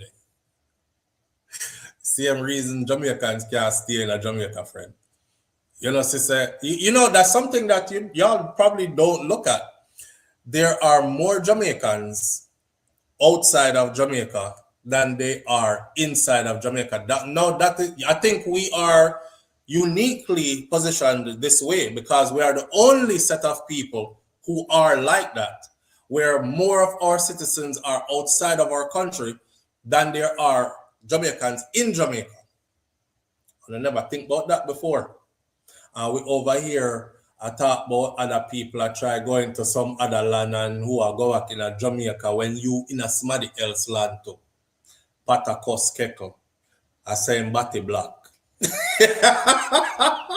I find that funny. I don't know. I find that funny as hell. Audrey says, sir, Mr. Orange Man has your same train of thought, which is why he wants to throw you and everyone else out. Oh, man. Brethren, know your history. Make we help. Toussaint and the crew run out the French and liberate themselves and the powers that be have been punishing our Haitian brothers and sisters ever since. Yes. All right. There's no way Andrew Holness can justify taking in all these foreigners and not take the Haitians. Dorothy T, now you're saying it. And guess what? They are so disrespectful. I'm speaking of our leaders. They're so disrespectful to the Jamaican people, intelligence. Them say, oh, well, we are clapping, you know. They won't even care to justify it to us. They'll just do it brawling right in front of us. No, the Haitian them can't come in here. Send them back by tomorrow morning. When them reach, today? I told them reach, Scotty. Yeah, take all of them fingerprint and one picture of them and carry them go down and wish part the boat and send them, yeah, right back across the water. But 24 hours or less. All right. And they'll keep doing it. And they don't owe us no, them feel like them not owing no explanation, no justification, nothing. That part. The same way how them lie and say, oh, this is not finalized, this is still in discussion, and nobody has come here yet. And we wake up this morning and the first set of people, them said the first set has arrived.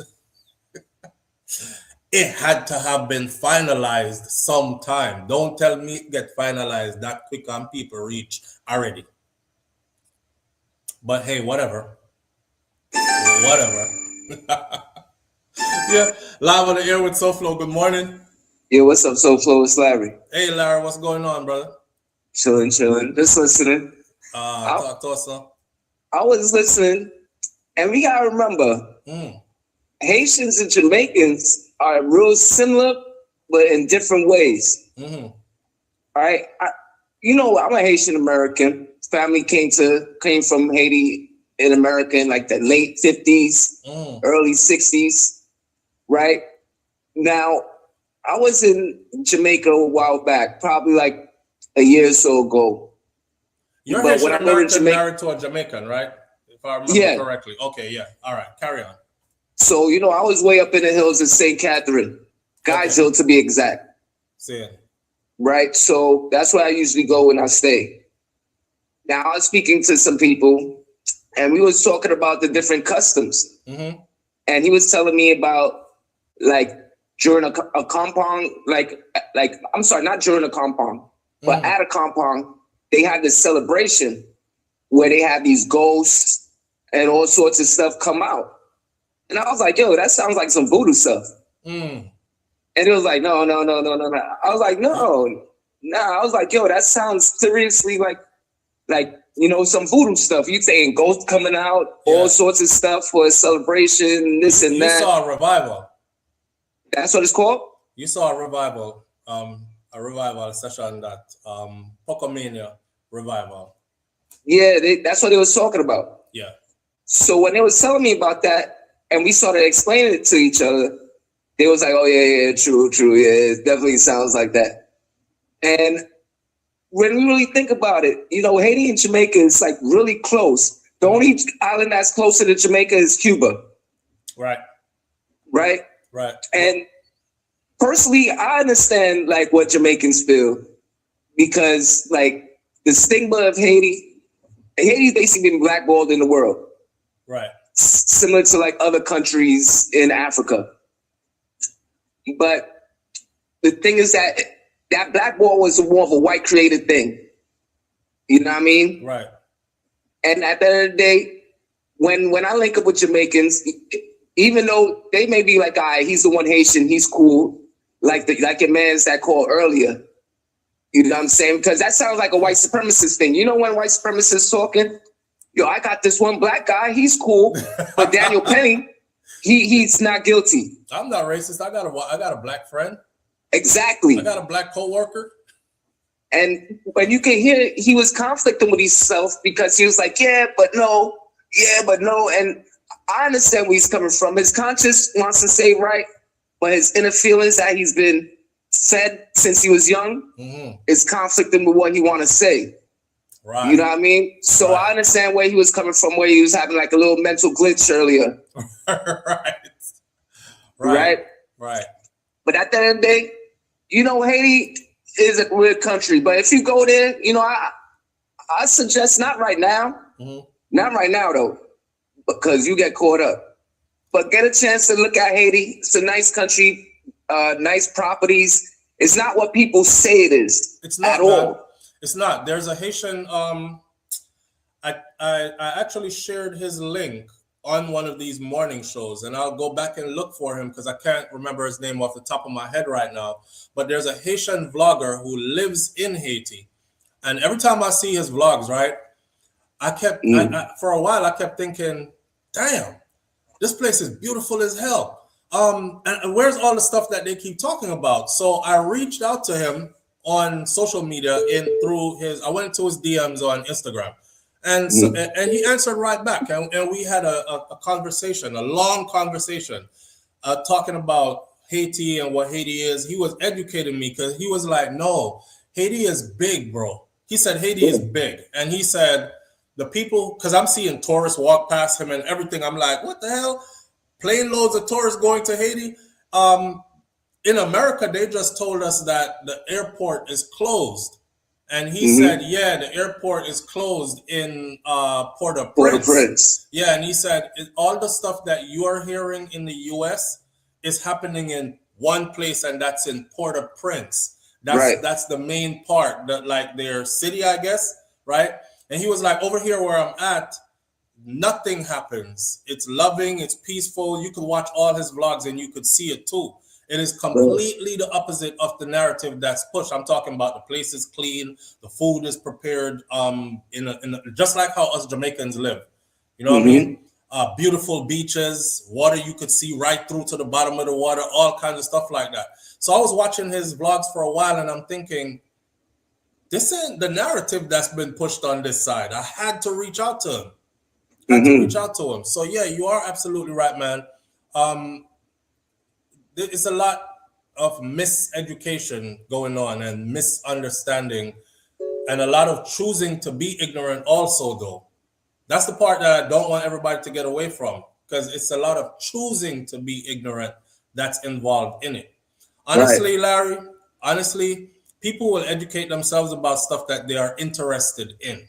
Exactly. And if they're not interested in it and they want to hold on to the stereotypes and view it the way they want to view it and continue to be ignorant about certain things, it's because that's how they actually want to feel about that certain thing or that group of people or that country or that cuisine or whatever that is. But we're in the information highway, information age right now. It's too easy to go see what Haiti actually really looks like. Just like how you follow everybody else on YouTube, go pull up a Haitian vlogger that's vlogging straight out of Haiti. We have technology at our fingertips. They're vlogging and uploading these videos in real time. He's walking the streets at nighttime in Haiti. Right. He's going swimming. They're cooking on the beach. He's doing like, and you're like, damn. And people will watch that and still go away and say, that's not Haiti. He's somewhere else. Lie, them I tell. That's because you want to be ignorant about it. So you can continue to view the people, how you view them, and treat them how you treat them. You're looking for a justification to be able to do all that because you have to justify why you treat people badly. Your conscience will not allow you to treat people badly and not have a justification for it. That's how humans are created. That is why when they're going to crucify somebody, they have to demonize the person first. Yes. Yeah. Now, remember, I'm going to say this. I hate to be religious, or not even religious, but you know, white Jesus said so. You know, if white Jesus said Haiti's bad, the whole Caribbean, everybody in this got to go against it. You know what I'm saying? Remember, I'm white and I say so. So if I'm white and I don't like Haiti because they defeated us long time ago, because, you know, white supremacy don't hold no grudges. You know what I'm saying? Remember back in the day when they was trying to say that Haitians were spreading AIDS back in the late 80s, early 90s? Yeah, that was another one of them. They eat cats, they have AIDS, all that when I was coming up. And then eventually they had to switch it up to like it was a gay disease and all sorts of different stuff. Yeah, that's the stigma that they just throwing on just to keep the people knowing, like, yo, don't mess with them Haitians. You know, they dirty, you know. But I'm going to be honest, you know, everywhere has their own thing. You know, like I go to Jamaica, it's the same thing as when I'm in Haiti. It's the same thing. Same vibe, same thing. Same thing. I took a picture when I was in Gazelle. My brother that's in Haiti, he was like, yo, that look like Haiti. And I was like, nah, I'm in Jamaica. You know what I'm saying? That's exactly watching that guy's video what I came away with. I'm like, that looked like Jamaica. It looks like even the way how their markets are set up, the way how they move about in their streets, the way how the neighborhoods look, it looks like Jamaica. Yeah. Yeah, but man, we just gotta continue to have these conversations among ourselves, and hopefully we'll open minds up one person at a time, you know, two people at a time, and we'll get somewhere. If not, then we're just doing our part. You know what I mean? So everybody is not in ignorance. Because it's us. It's us. Charlotte just said that, yes, black people, we are sowing more division among ourselves than them others now. Yeah, because they set it up that way. Like, they don't have to do all the hard work anymore. As long as they got our minds, they could just say, y'all just do your own thing. Y'all gonna mess yourselves up anyway. And if you read the Willie Lynch theory, that was actually written in it. Right. Yes, it was actually written in it that when they set this in motion, if it is practiced according to how it's written, they will soon be able to take their hands off of it, and we will continue to do it to ourselves for generations to come. Imagine seeing that in writing and knowing when it was created and to witness that it's happening now. Yeah, genius. Wow. Yeah, bro. Yeah. All right, Flo. All right, Larry. I appreciate you. Have a great man. day. You too. Take care. All right. All right. It's crazy, but yeah. So let me end that segment like this, because I'm definitely going to be getting out of here sometime soon. I'm telling you from the beginning, I'm going to take care of the pick them passport. And I know the conversation is festive and the people are tuned in and locked into the conversation. But what I want y'all to remember is this, right? Because these are super important things to me. What I want y'all to remember is this. We are one people family. We are one. Try your best to break down the stereotypes, because them did reach all of us. That's why I shared with you earlier that even I was affected. I grew up right here in South Florida. I came through a time where an influx of Haitians were coming into South Florida just the same time I came in. So I grew up with a lot of them. And like Larry said about the AIDS thing, I forgot about that one. When AIDS was big, back then they used to say it was the Haitians, and the Haitians, they all got AIDS. And they eat cats. They even used to say they got the AIDS from the cat, from eating the cats. And I was like, I will never eat anything them Haitian they eat, because are sharing their cuisine or whatever. And I didn't realize that it stuck with me until now. We're talking about 30 odd years. It stuck with me until now. So even I have to admit it, that, you know, these things, the propaganda that was put out there, it caught me too. But yo, once we realize what was done to us and that we fell for it, then we have to make a conscious decision to also reverse that and fix it. You can't keep on going in your ignorance. If you do it, then that's because you're choosing to continue to go in your ignorance. I'm not choosing to continue to go in my ignorance. That's why I did the video, and I said this before because we had this conversation before, just not in this depth. Because I never asked Jamaican audience before, what did Haitians ever do to y'all? And why do you dislike Haitians so much? It's a new realization for me that so many Jamaicans dislike Haitians. Even though if you ask them, they'll say, no, sir, me not dislike them, me like them. But me can't trust them and stuff like that. That is how much it is in you. It's like you don't like them. It's like you don't like them, and you have to go seek and find why. And then address all those whys, and you will find out that somebody taught you to not like them. Your own people.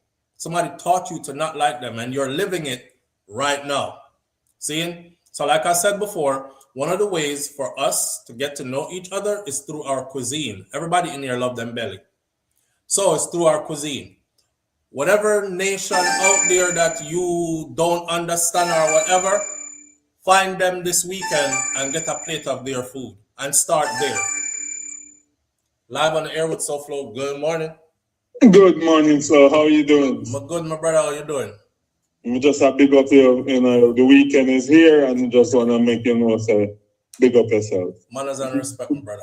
But I have nothing to say on the Asian topic, because I don't know if I'm biased or based on how them used to, call it Black African Asian bitch when they go to school here. Yeah, because you grew up here with me, Jerome, in a full time, right? Yeah. All right.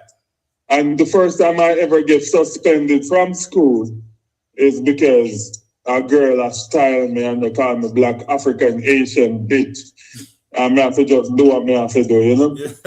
Your feelings did hurt. Yeah, man. So they tie it to you to make you believe that there's nothing good in Asian. And I used to always hear bad things about Asian. Not much good.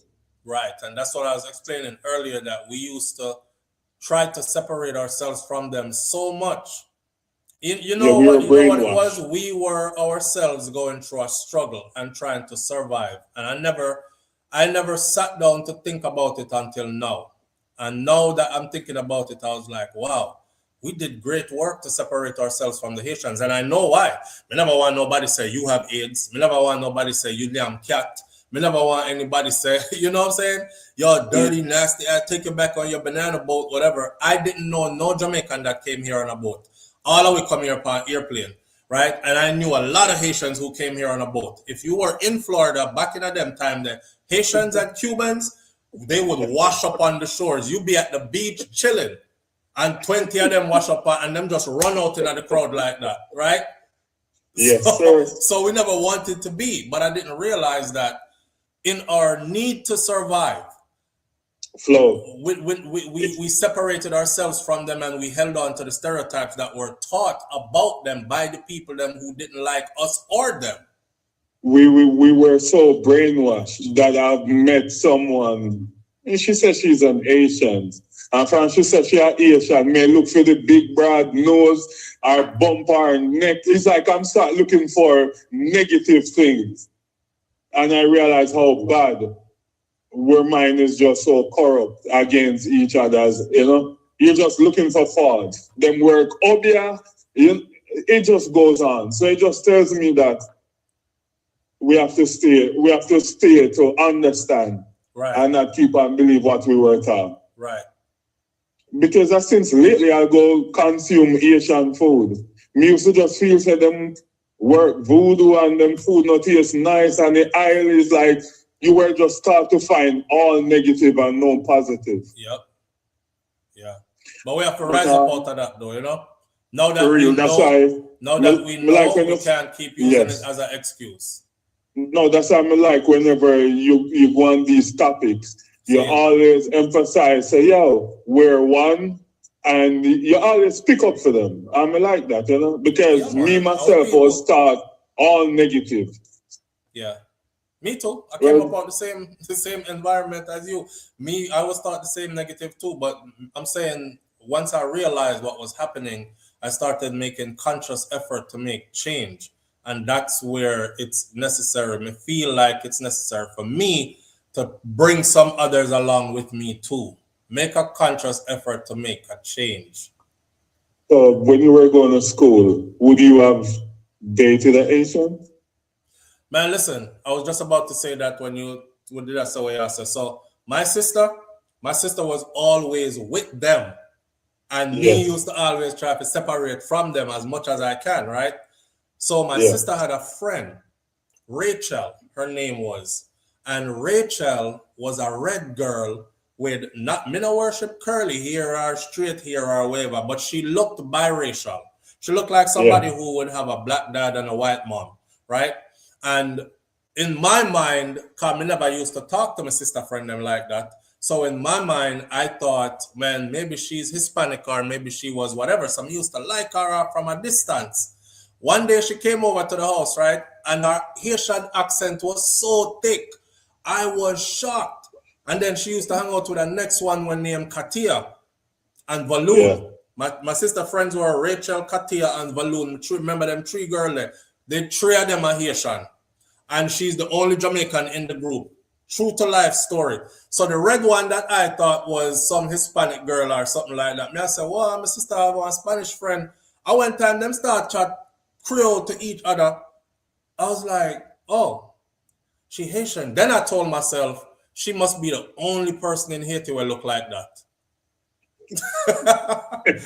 And I would tell myself, because she must have been the only somebody in Haiti who look so. And I said, the girl, pretty enough, blouse and skirt, she must be the only girl in Haiti who looks so. Of course, now I know so Haiti is just another country like everywhere else. And in Jamaica, you have some of everybody. And in Haiti, you have some of everybody too. And in America, you have some of everybody too. And people mix up and travel and set roots and they raise families and have offsprings that look all different kind of ways. And me know that now. But me I talk about back junior high days. But even in Jamaica, they used to alienate red people, said dundus. And they used to like scan your own Jamaican because you're dundus. Shakira family have whole heap of them. They be out like this. Yeah, but you shouldn't say so. You shouldn't say no, but so. our family have whole heap of them. When she did look, she used to look like, I think she was like 1 inch away from being one of them too. But because Shakira red, you know, Shakira color turn up still, you know. Yeah, but if you see our peep, no, me I talk about the actual Dundus them. She have a whole heap of them in our family, bro. A whole heap of them in our family, like whole heap of them. Yeah, but anyway, as a true man, manners and respect, see? But we do treat some of our own, and as I said, sometimes we do treat the Dundus them just like how we then treat the Asian them, and out in Jamaica, out of what is many. All right, big up. Manners. I'll be stopping the clock instead of hitting the cutting off the call. All right, so listen. We beat the Haitian thing and why we don't like them, and let's re-educate and educate some people and come out of ignorance thing. We did that today. The topic is done for today. All right. What we're gonna talk about now? Somebody said North Miami. Bunches in North Miami. There was a big cake shop at the Winn-Dixie highway owned by white Haitians. Live on the air with SouFLo. Good morning. Yes, SouFLo. Yeah, family. When we did pick about Cleveland, Ohio, we never did see a whole lot of Haitians until we come to Florida. Until you come to Florida. But when we did there Cleveland, like you said, there's brainwashing. All these negative things about Haitians. And when we come to Florida, it was the Haitians that took me in and took care of me and gave me somewhere to live and feed me when we first come to Florida. Because we never did know nobody when we come here. It was just my father here. And he passed away after I came here. It was the Haitians that look out for me, take care of me, feed me, give me somewhere to live. Without no money or nothing, them not ask me for nothing. Them treat me like family. But when we learn about the Asians, You have some that are very clean and neat, and then you have some that are not so clean. They're hoarders. And I find that most of the women are hoarders because of what part of Haiti they come from. So any little thing they find, they don't throw away nothing. They want to pack everything and put it in a barrel because in their mind, they want to send it back to Haiti.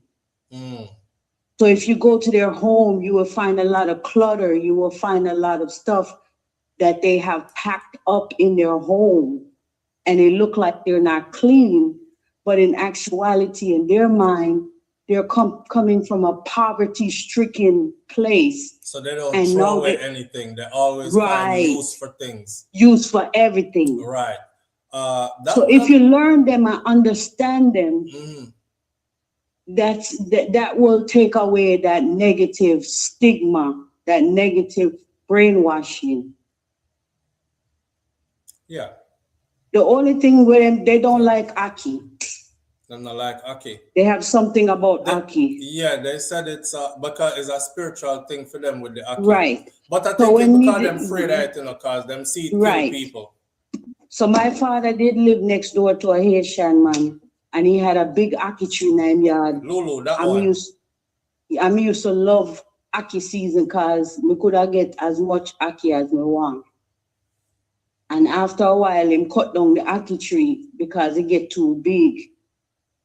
Them not in the Aki. Somebody told me long time ago that Haitians fear the Jamaicans because Jamaicans eat Aki and they don't die. Well, if them understand, say, somebody told me that there's a certain way you have to handle the Aki. Maybe they have experience where they don't wait till it open. If you don't wait till it open, Susumba same way. Yeah. They fear those. It's fear. Susumba have a bitter taste. Susumba have a bitter taste. Me used to love it with my grandmother used to cook it still, but she used to put it in a like is it saltfish or my mother used to make rundown with it. Rundown, yeah. So you have to have an acquired taste for Susumba. Yeah, man, but here what? The Haitians are just people like everybody else. They're just like anybody else.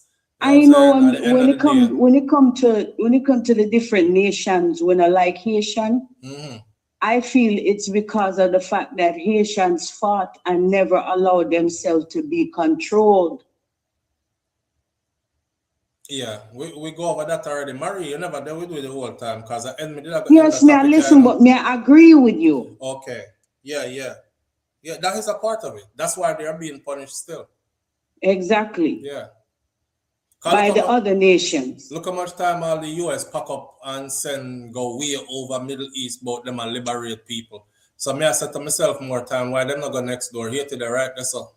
Go and go liberate them now and help them and build up them infrastructure and after after how much magnitude. It just don't make sense to me how you can allow criminals to come into the country that wasn't born into that country, but you won't allow Haitians to come.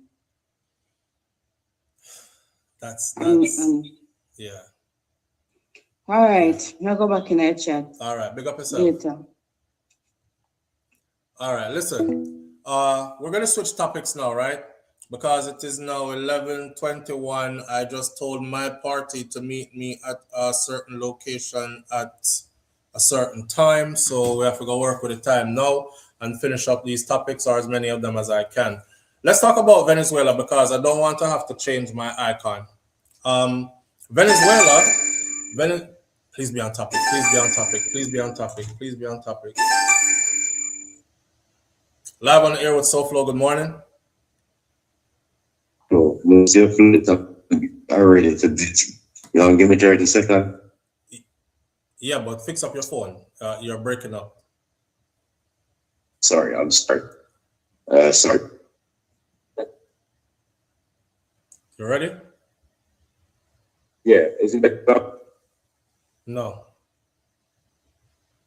It's not. Should be better. You're like, it's better not. Talk Can you hear loud, me? talk loud and let me hear what you're saying. So I could tell you if it's working or not. All right. All right. We talk to you fast and tell you what going on. SouFLo. Yes, sir. What's coming at us as a people? What Haiti's, what we're talking about Haitians right now, we're going to need the Haitians.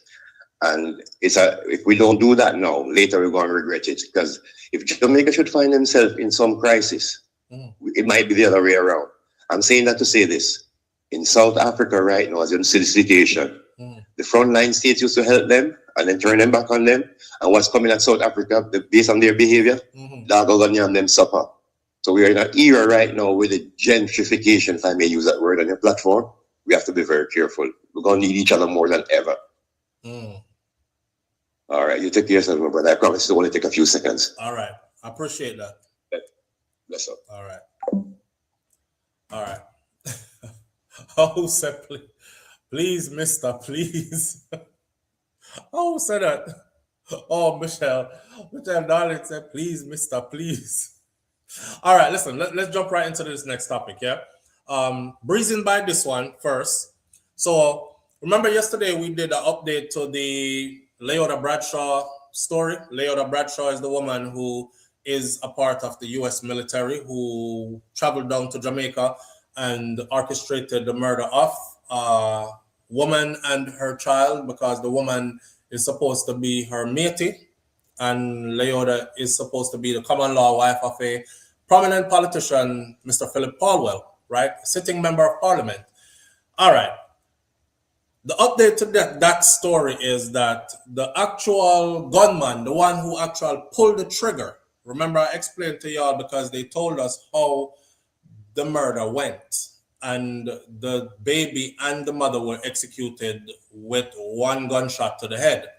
So this is the man who actually did it now.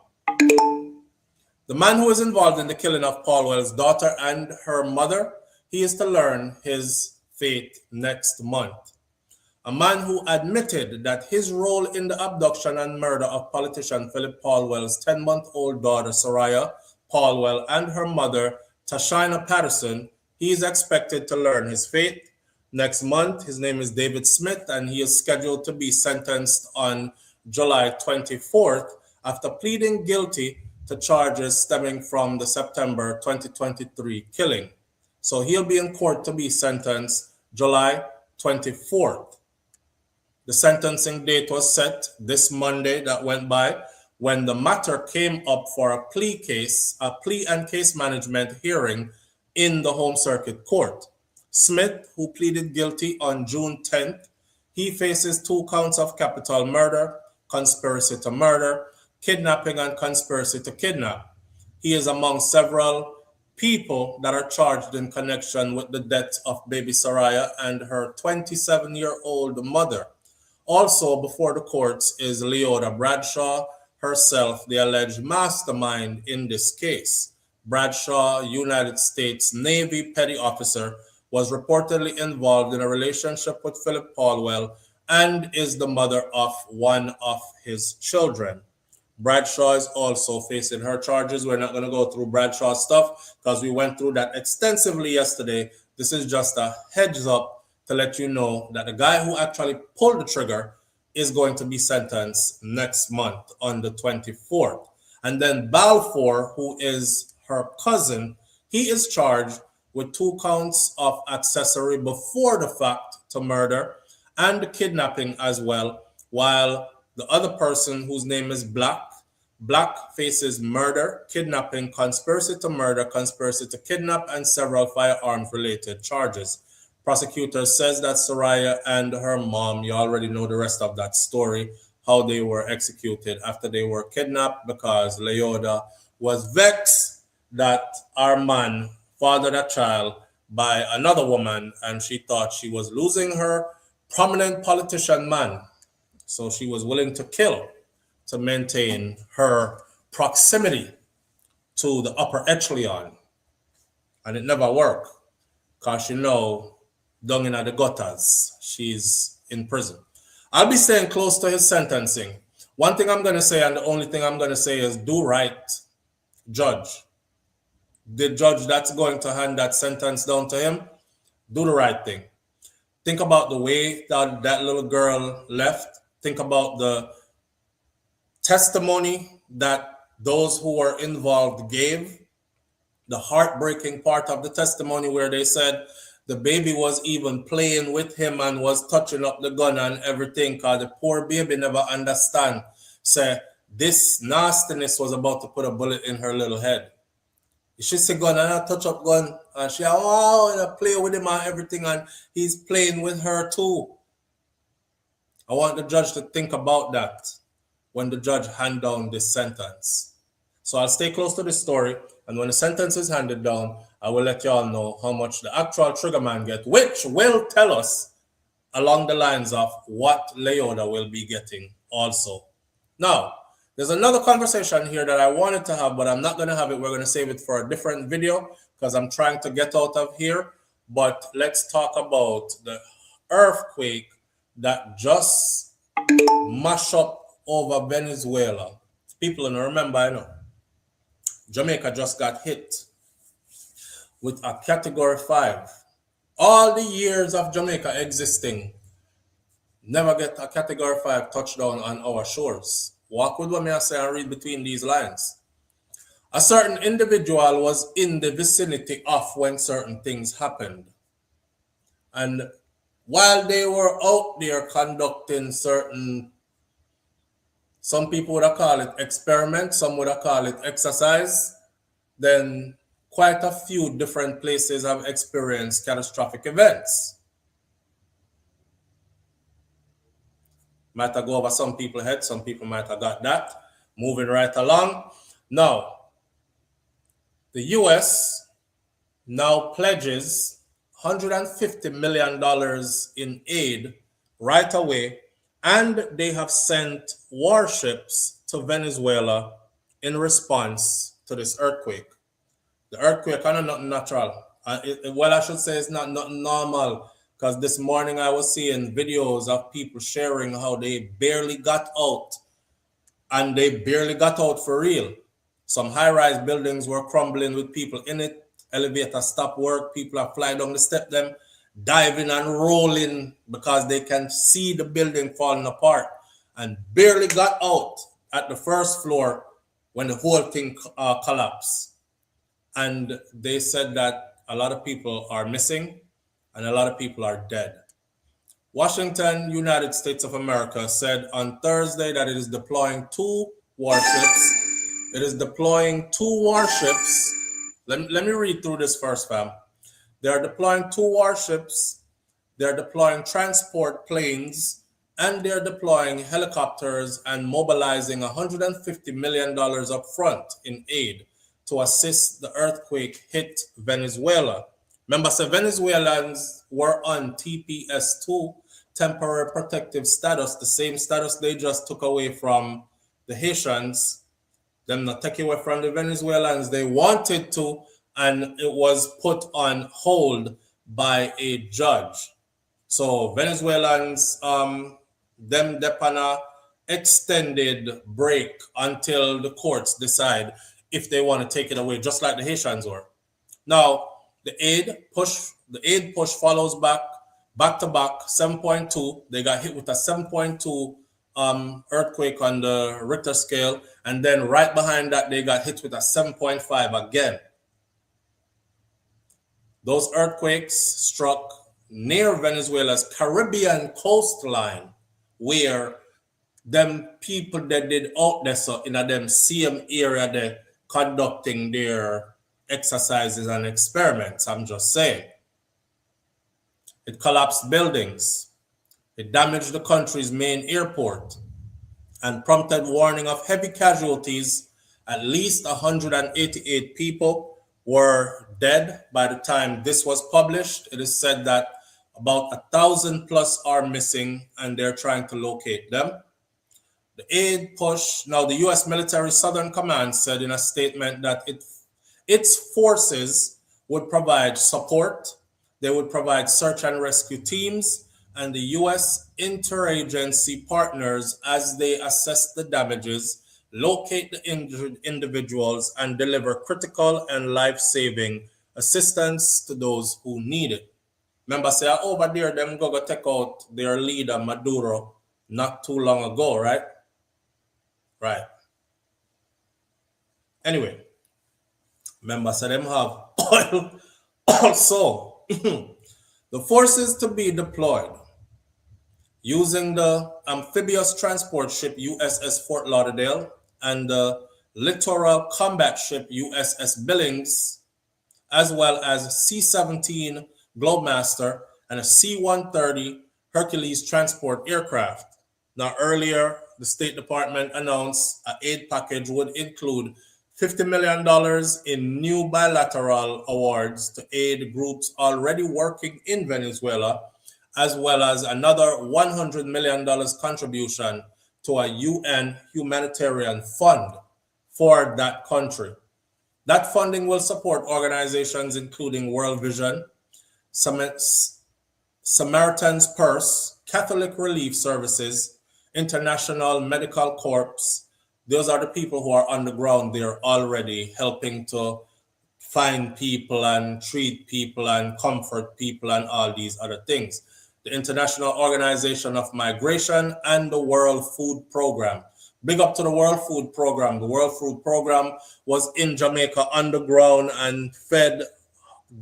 I remember when they hit their mark of handing out their 1 millionth meal when we got hit with that category 5. So, sometimes we tell people, if you want to find somewhere to donate $1, then these are usually good organizations who are tried and proven, like the World Food Program, are tried and proven. Some people are afraid to give them your money because you don't really know if they're going to do something with it or not, and you've never seen any result of what they have done.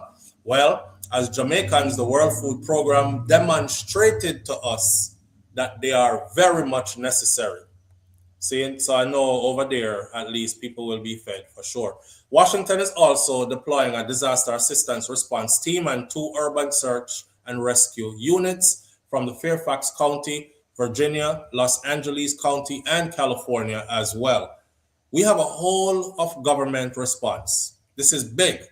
It'll be fast. It'll be effective, says U.S. Secretary of State Marco Rubio. Isn't that how Trump talks? It'll be big. It'll be fast. It'll be effective. It'll be the biggest, fastest, effective you most have ever seen. I guess when you're around people a lot, you end up talking like them, right? Marco Rubio said on his visit to Bahrain, telling reporters that the American military would play a big logistical role in this mission. Shout out to the U.S. for rushing to the aid of the Venezuelan people. Ain't nothing I can do except for send prayers at this point. I've seen the buildings that are down. Some of them are high-rise buildings. People are buried under huge pieces of concrete. So that's going to take a whole lot of help to move. Stuff like that we can't control. We just hope that they get out of this and make it past this, It's just one of those things. If you did catch what me did I try said though in the beginning and when me start said a story, you get what you get. If you never get it, then it wasn't meant for you to get. Live on the air with SouFLo, good morning. It's like when you straddle the fence and not tap in the water, feel murky up the water. Yeah. Why you sing one song for me? Bob Marley. You know the song, War. Me say war in the north, east, west.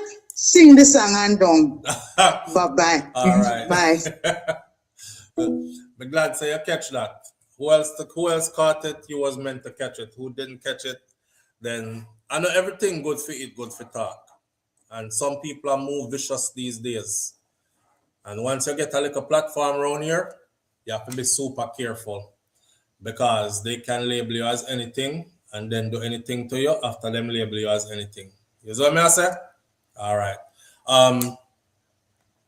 Big up yourself for that, King Son. What Crystal G call it? Exploration. I saw. Throw Bradshaw under the bus. It's crazy. All right. The last thing I want to talk about this morning is a thing called split them up. Split them up. So, I don't know if y'all know it or not, but in Jamaica, they are considering schooling children from basic school, start school days, all the way up until they become 12 years old. Once they become 12 years old, they will then separate the children. Boys will go one side and girls will go one side. That means Jamaica will then become a country where boys are schooled in one school by themselves and girls are schooled in another school by themselves. I don't know how to feel about this. This is another one that I'm on the fence with. I'm not just gonna. No, I'm not lie to you. As a Jamaican and as a Jamaican man, we come up in a certain era. Cause me come up in the era where them used to say, if you never bring a man right there, but go so. Nobody man in the place, go so. Right? So it's typical of me to revert back to that. And as soon as I saw the headline, I was like, what man, something them I deal with, all that. All of the boy them over there so crowd up in a one corner. I don't want that. I want the boy them mixed with the girl them. I don't know how to feel about it. What says you? Should we become a country where once the children reach 12, they are separated? Now I know in Rasta culture, once boy picnic reach 12 years old, him there around the man them. He's no longer over in the yard where the woman them hang out and the girls them hang out and doing all of those womanly and girly things. He's actually around where the man them is. So I've seen how that work. And if you ever been around like, not talk about real Rasta them, if you ever go around like the little youth them that are like 12 and 13, you see how they move like strong and manly and militant. You have some more time say, it's a little youth, this, you know. But it's because the mannerism from and the behaviors from the men in take on, because I just saw him there. So I'm wondering if they have a point here or not. But then again, I'm thinking this don't make no sense because this can go a whole other way. Kingston says the girls and the boys are not going to know how to act around each other. That right there was my biggest concern, Kingston. That I did my biggest concern. And I can take that from my personal experience because I was in the infantry in the army and there was no girls around. And we are super inappropriate. Like we're like the wild dogs. We're so inappropriate that when we are going to other bases, they would give us a briefing before we go to the other bases. You know what I mean? We're like, remember where you're at. Remember, you can't say the stuff that because they know that that's us, right? In the infantry, beer man. Super appropriate. The things you say outside of that circle could be considered sexual harassment, could be considered all of the things on the list that you think is wrong. And you can be brought up on charges for in the regular world, right? They said that amidst celebrations surrounding the 2026 primary exit or profile or PEP results, which were released on Monday, President of National Parent-Teacher Association of Jamaica, Stuart Jacobs, believes that there can be better results if boys and girls are separated at the primary level. Now, the PEP assessment, those are used to determine students' readiness for secondary education and their placement in high schools. I think the same thing where back in a few time them did call common entrance. Correct me if I'm wrong. According to Education Minister Senator Dr. Dana Morris Dixon, girls outperform boys overall. However, 7 boys were in the top 10 student nationally. Jacob said that the wider figures are not alarming, but argued that boys require a different approach to learning than girls do. If improved outcomes are to be achieved, While encouraging boys to remain focused, he reiterated his belief that teaching methods should be tailored to their needs, like uniquely. Girls have different learning style, boys have different learning style. How about we just separate the girls from the boys, teach the boys over here, teach the girls over there. They'll be learning the same thing, but they're teaching the style of which they'll be taught will be tailored to them. He said, look at what our sister and cousins are doing. But it's not just the boys. It's only the teachers. It's also the teachers, he said. It's how you deal with them. It's how you embrace them.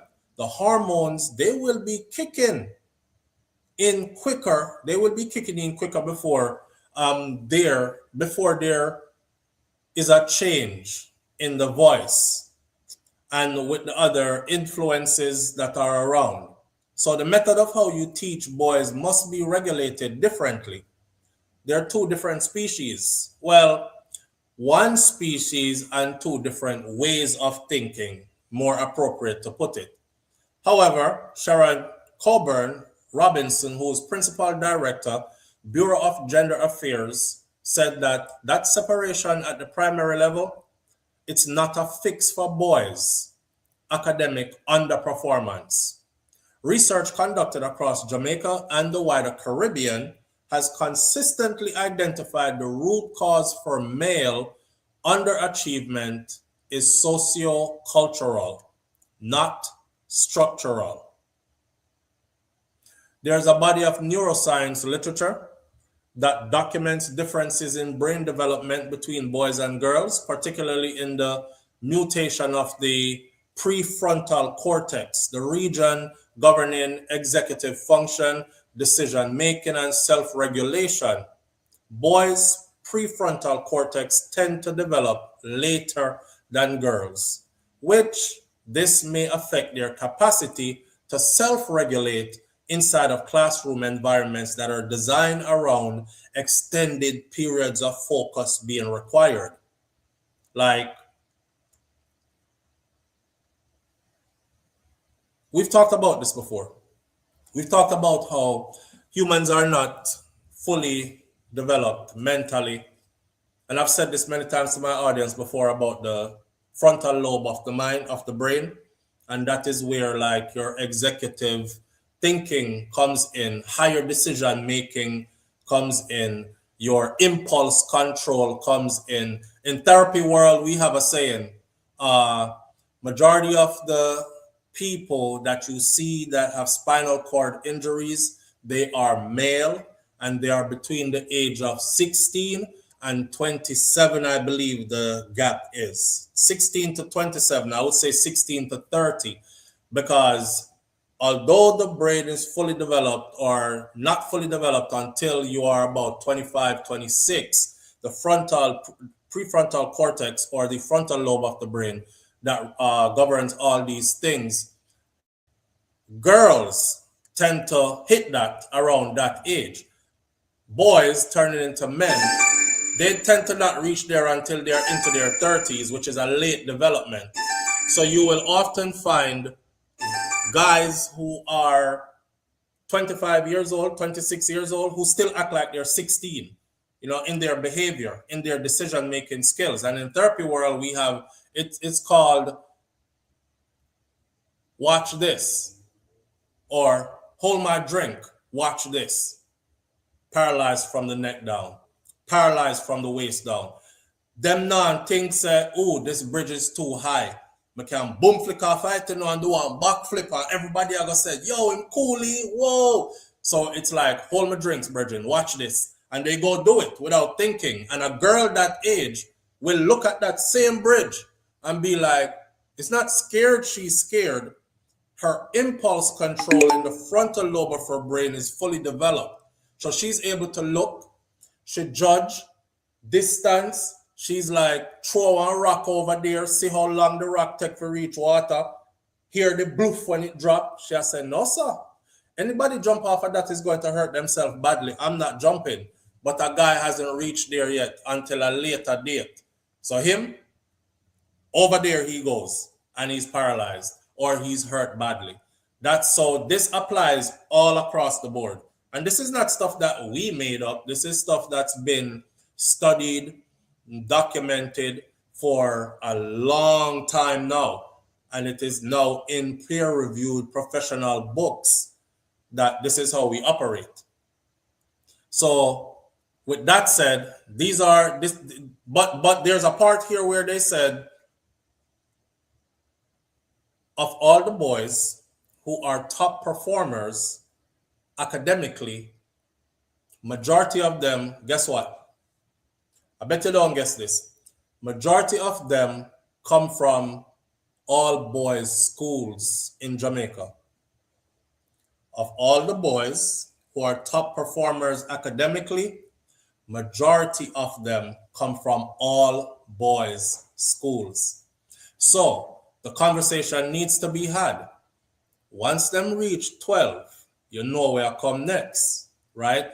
Testosterone build up, voice change, them start look upon girls in a sexual way even more than before kind of thing, you know. Man, I go sleep at night time and wake up with wet dreams and stiffies and all these things over. And this is a natural part of human development, but they're going to have to find a way to understand and deal with it from this age. And a lot of boys become more preoccupied with look a girl, want a girlfriend. Boy, I'm like, oh, Shanice uniform, look, you're distracted in class, or let them pretty, them kind of something there, when you should be over there actually studying and locked into the lessons that are being taught. So maybe that is why majority of the top performing academic-wise males in Jamaica come from the all-boys schools. Very interesting. Very interesting. What you say, Mervin? Me like to hear you upon that. Mervin says separating. Well, King's son say, I mean that. In a class, supposed to learn, the day they talk about boy Shanice, like them pretty, man. No, our skin looks smooth, man, touch it. Mervin says separating is going to create awkwardness among our children. Children must learn to work together in a mixed gender team, and that's what life is all about. So you don't think that they can socialize together in other ways, at other times, but for education's sake, have them separated then? Live on the air with SouFLo, good morning. I disagree with it this time. Reason, if they never detect none of them people, the money, the time, you remember the alphabet people then? Yeah. Yeah. So if they never take it, when them detect one the moment, alphabet I'll be people, there with you. One moment. Yes. I'm saying to you, if they never take none of them people the money, they Muda go feed. But what are you teaching at the same time? You having a stiffy, a man you go look on a payment teacher go teach you what is being sold here. no, you're What teaching is them being not sold? to lust. You're teaching them to redirect their thoughts to education instead of that they are lost. Because what you may understand what you're saying, but hear what you also are saying. You also are saying, make we put some girls around you, so if you want to be distracted, you can look on girl all day. But gone are the days. It wasn't so. You need to go turn over to Muta program and realize what I want in the vaccination and what we are getting. Bye-bye. All right, later.